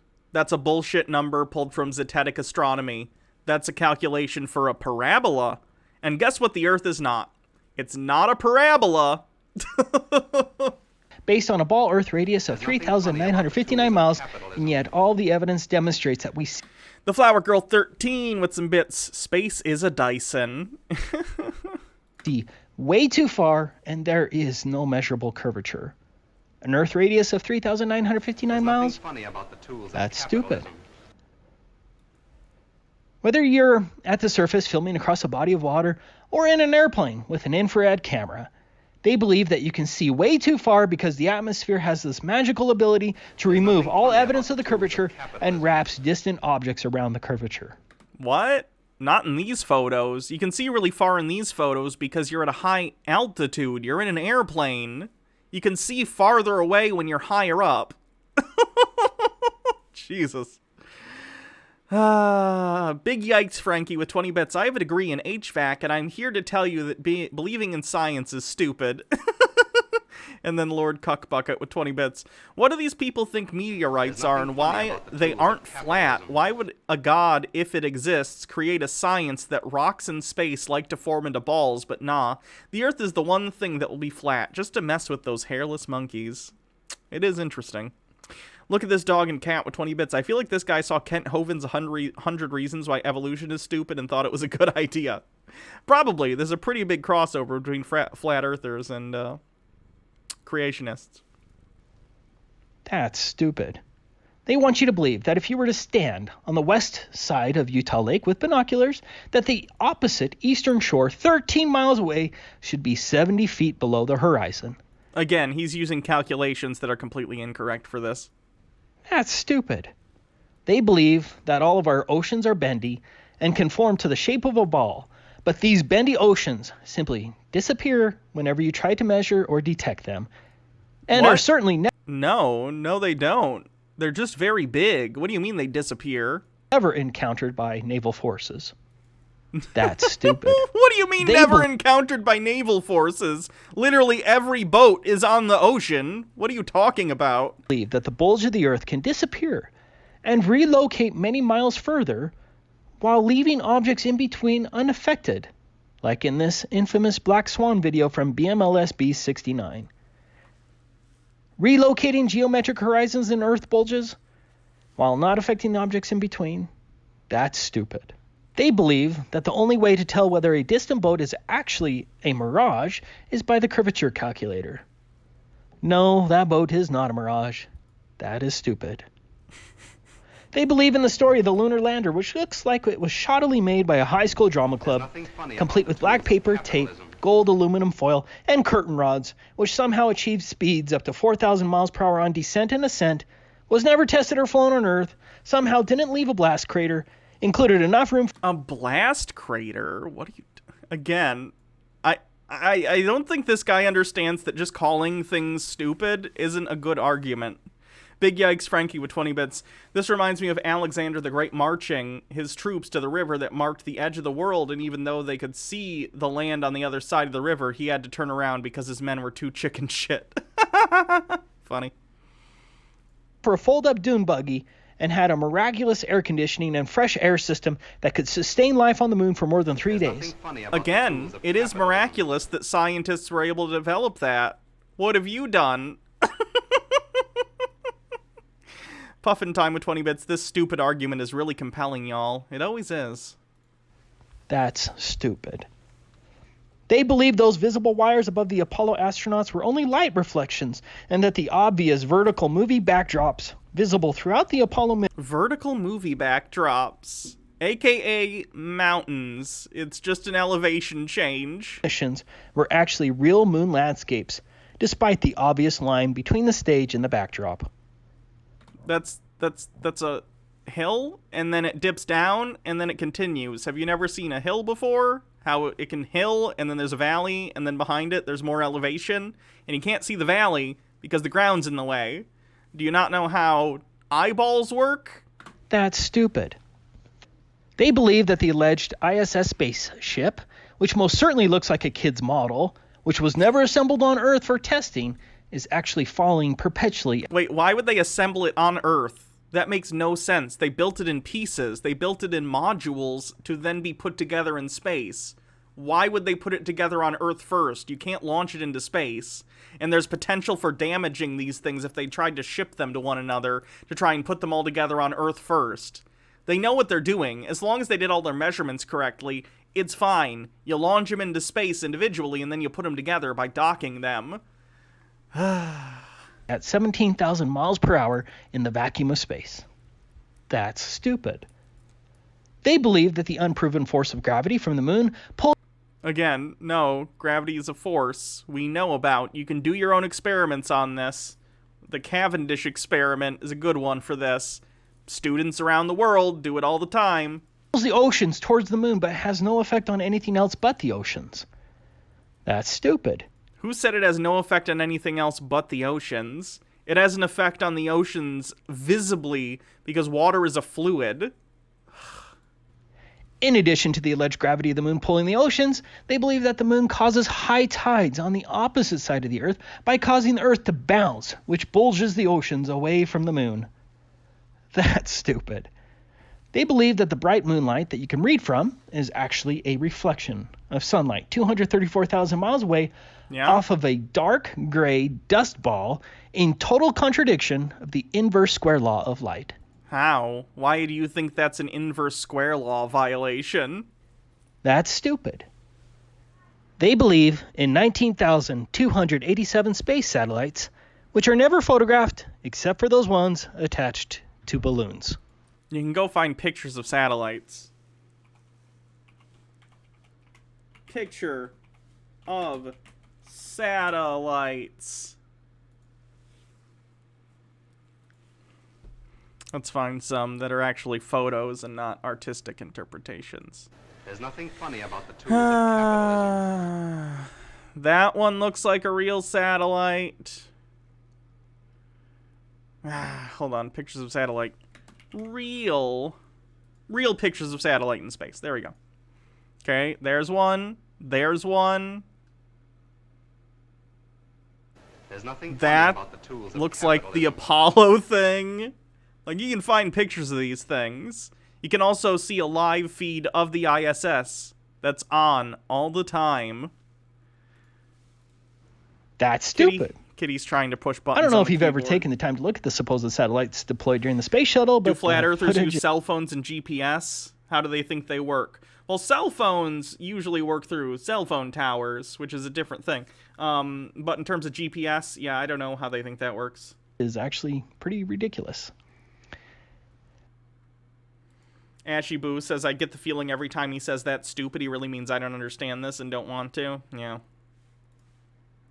They believe that radio waves, VHF waves, sonar waves, radar waves, Lorentz and lasers all wrap around the Earth's curvature and can hop bulges of Earth and water hundreds of miles high.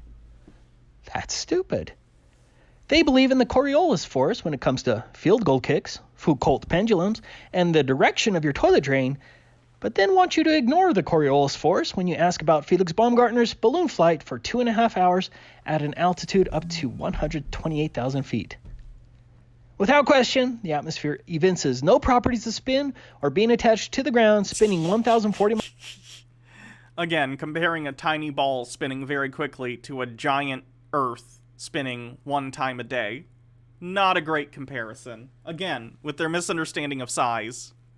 Miles per hour, and to claim otherwise is stupid.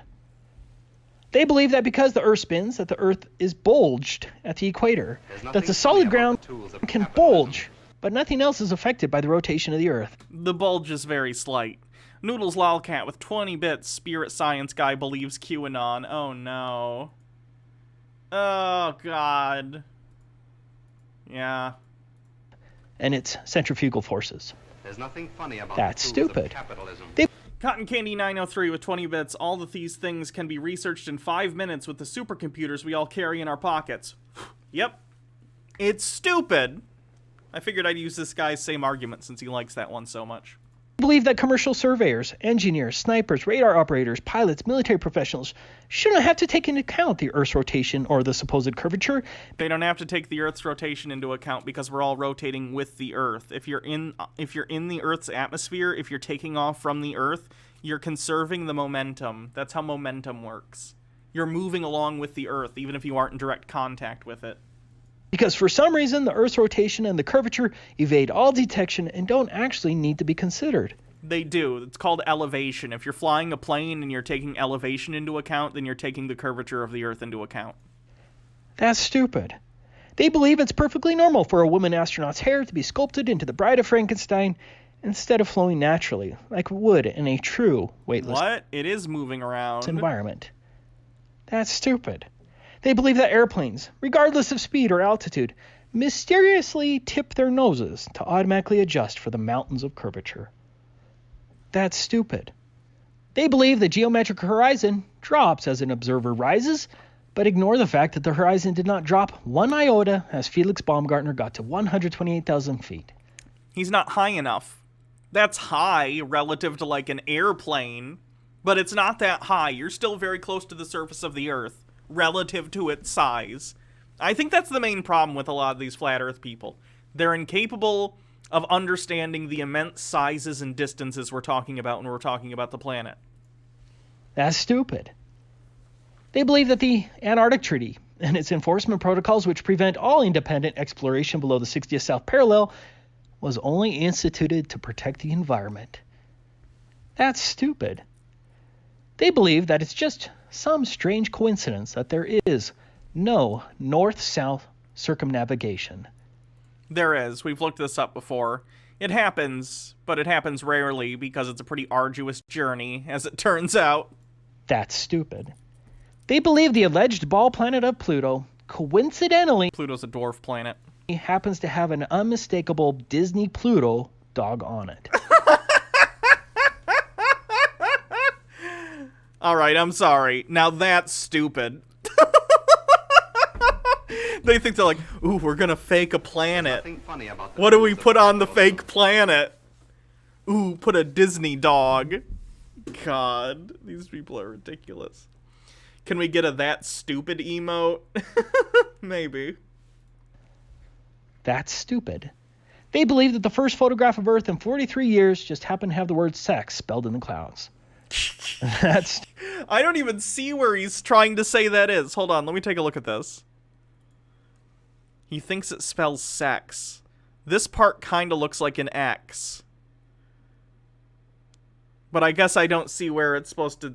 I don't see the S and the E. This is what I'm talking about, by the way, when I say I think conspiracy theorists have, like, hyperactive pattern recognition parts in their brain.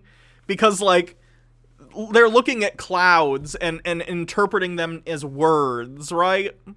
Crazy. The sex is upside down. Oh, okay.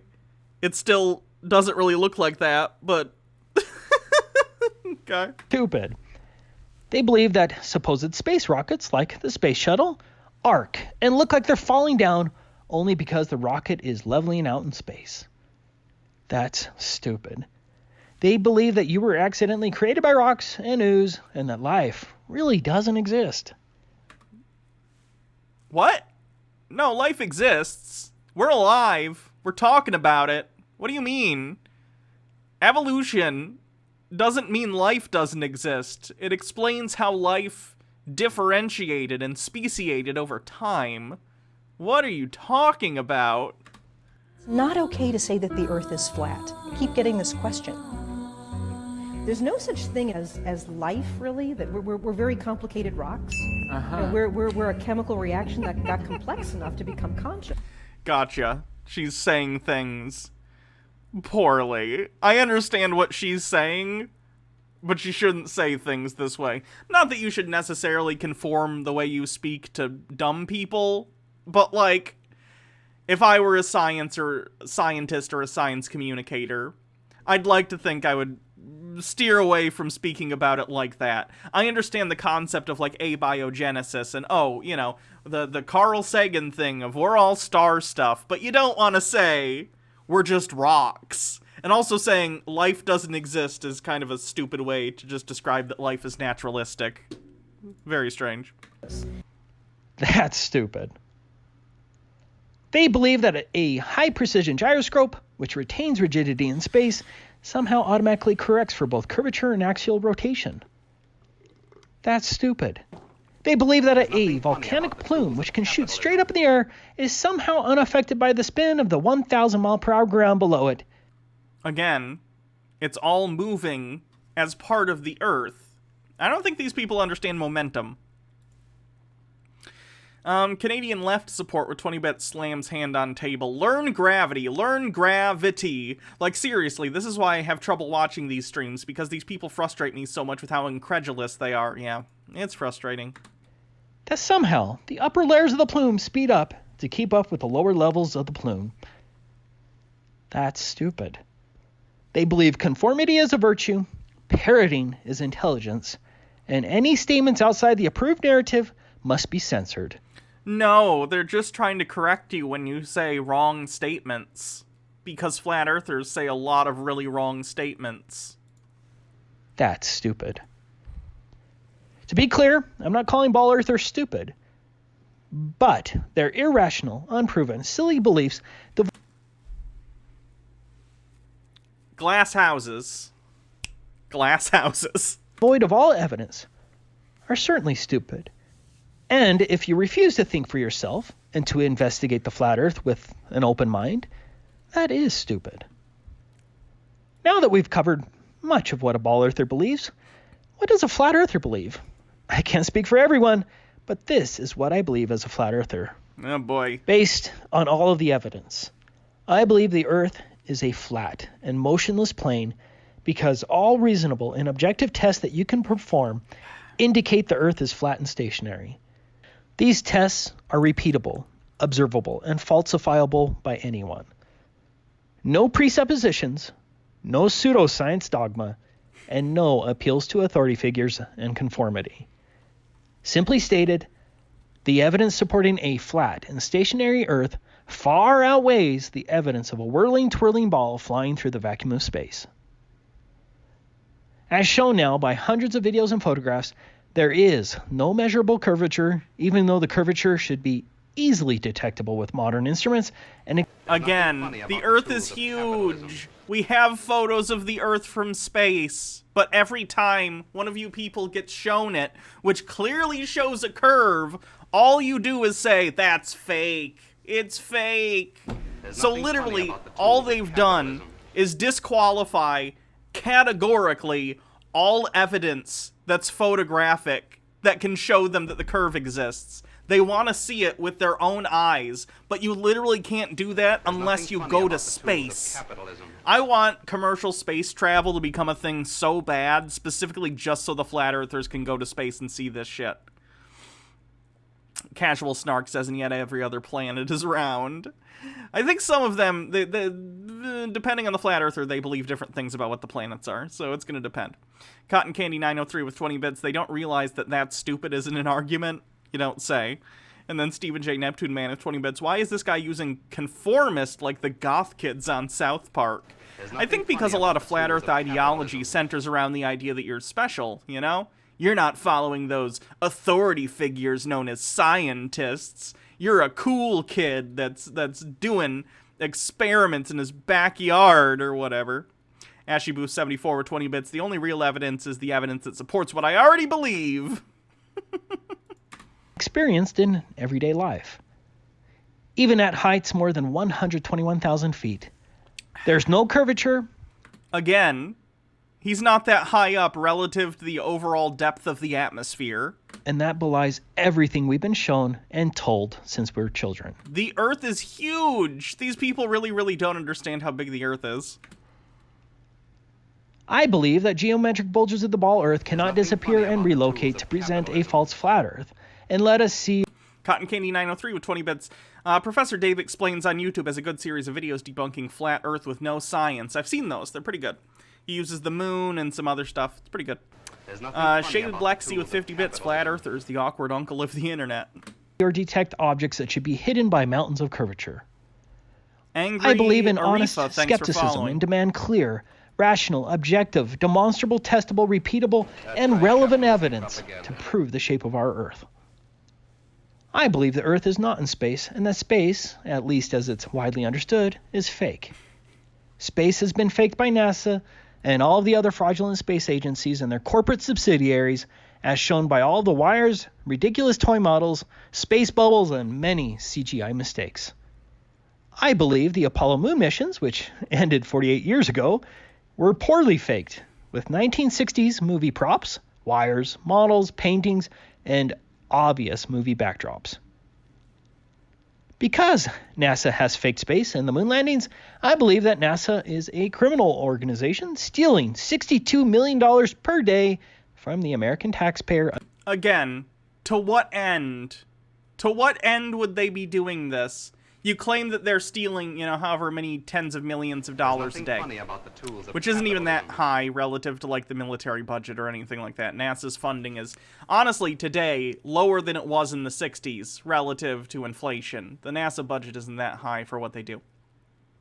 To what end? What are they doing with this money that you think they're doing that isn't space? Because the people who are giving them the budget would have to be in on this, right? Congress would have to know NASA's fake. Who in NASA, in your opinion, is benefiting from this and to what end? Why did we decide to go to space? Why is every government of the world, everyone from, Donald Trump to the president of China, whatever the heck his name is. I know he's not the president. He's got another title. I don't remember. Him and like Kim Jong, the North Korean leaders, why are they all on the same page in terms of faking space? What would the purpose be that they would all agree on? Doesn't really make sense. Cacao Juniper with 50 bits says yikes. Under false pretense. Astronauts are nothing more... Mr. Mumbles with 100 bits. I don't know if you've ever covered her, but Gail Cord Schuler would be an amazing segment for Tinfoil Tuesday.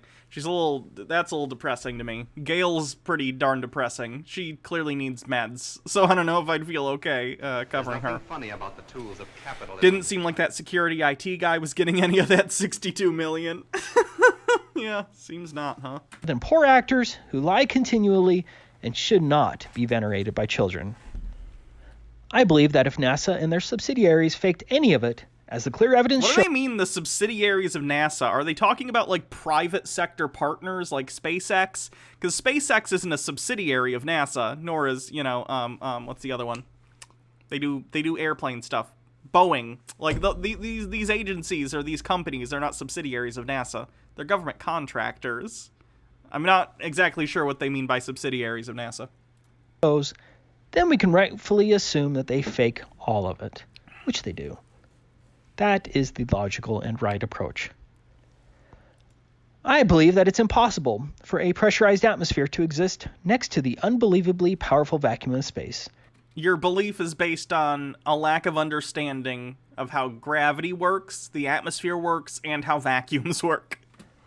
The vacuum of space, if it existed, would certainly kill us all. Maybe it's the abject horror.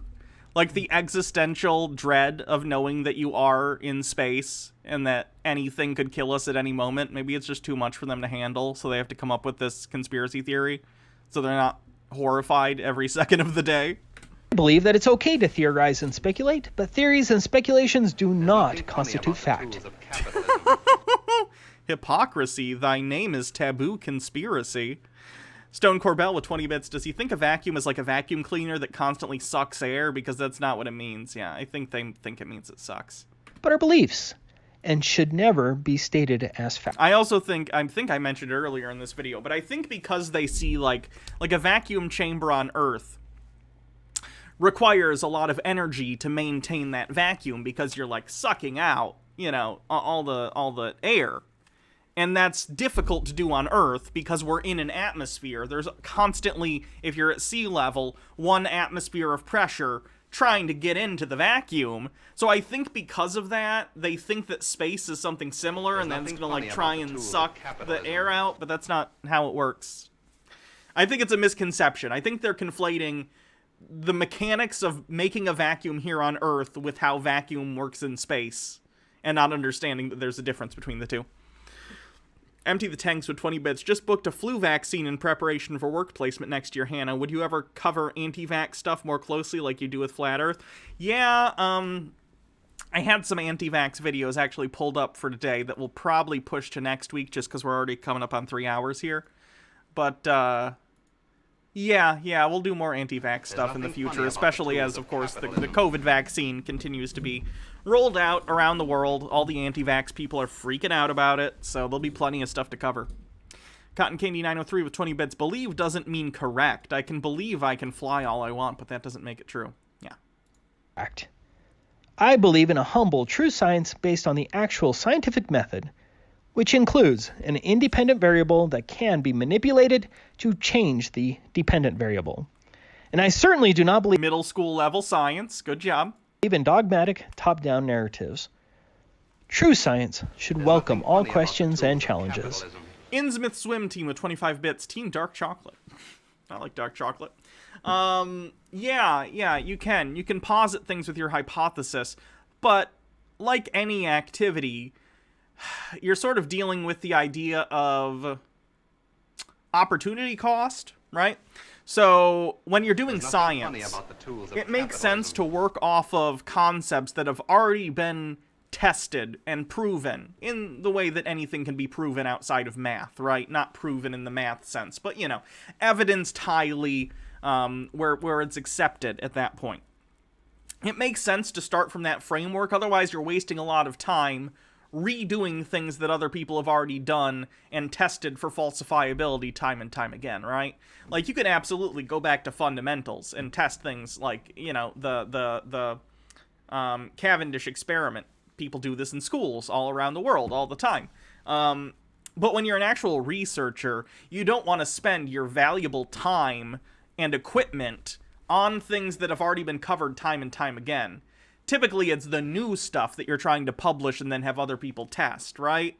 That's how you get new science, is you publish something, and then other people go and try and repeat that experiment to see if that experiment holds up, and if it does over time, it becomes part of the general scientific knowledge. Like, if we just had every scientist redoing every experiment that's ever been done, nothing would ever get done, because they'd spend all their time redoing stuff.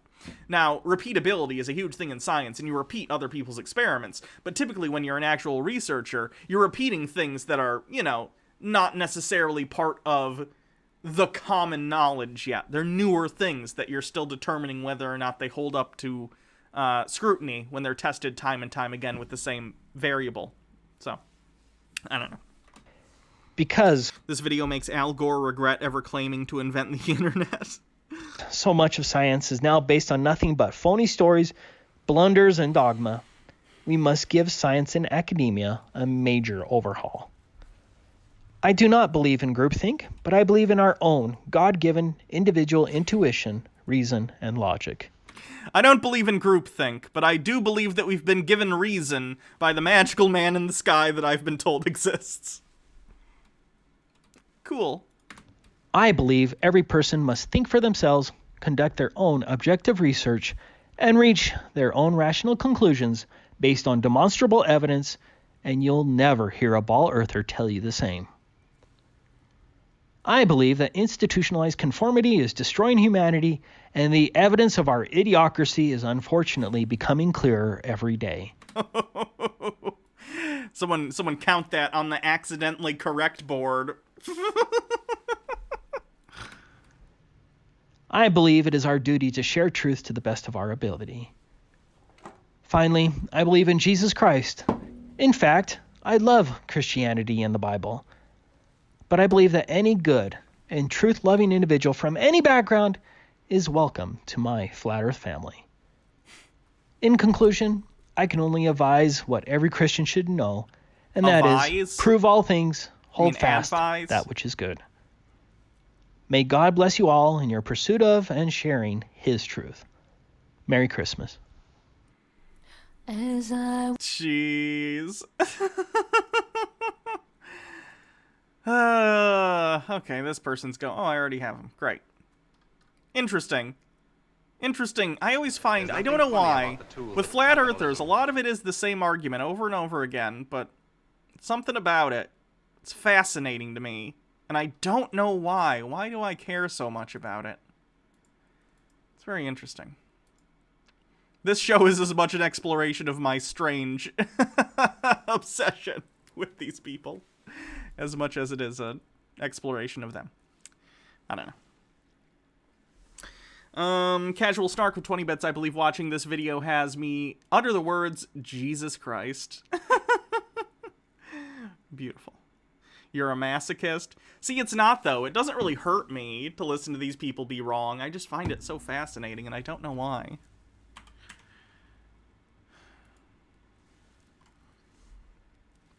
Let's see who we can raid, since we've been going for about 3 hours now. That's right, capitalistic Squid propaganda. not on? That's a shame.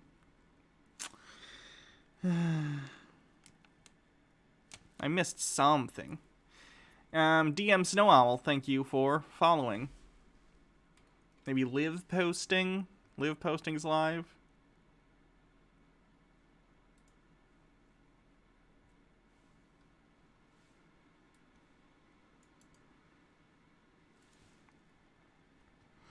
Okay, so thanks everyone for coming to the stream. It was a lot of fun. I'll be back tomorrow for something else. I don't know if it'll be Chud Watch or if I'll be doing a cringe stream. We haven't done a cringe stream in a while, so maybe we'll do that. Thanks everyone for hanging out. It was a lot of fun. And yeah, if you liked what you saw, follow if you're not already following. Yeah, we'll be back for more fun in the future. Thanks everyone. There's nothing funny about Chat's the tools of valid. Have a capitalism. wonderful night. And Innsmouth Swim Team with 75 bits says a lot of tinfoil fun. Thanks. Well, thank you. And thank you, One Car Ones, for following. See you guys later. That's right, capitalistic propaganda.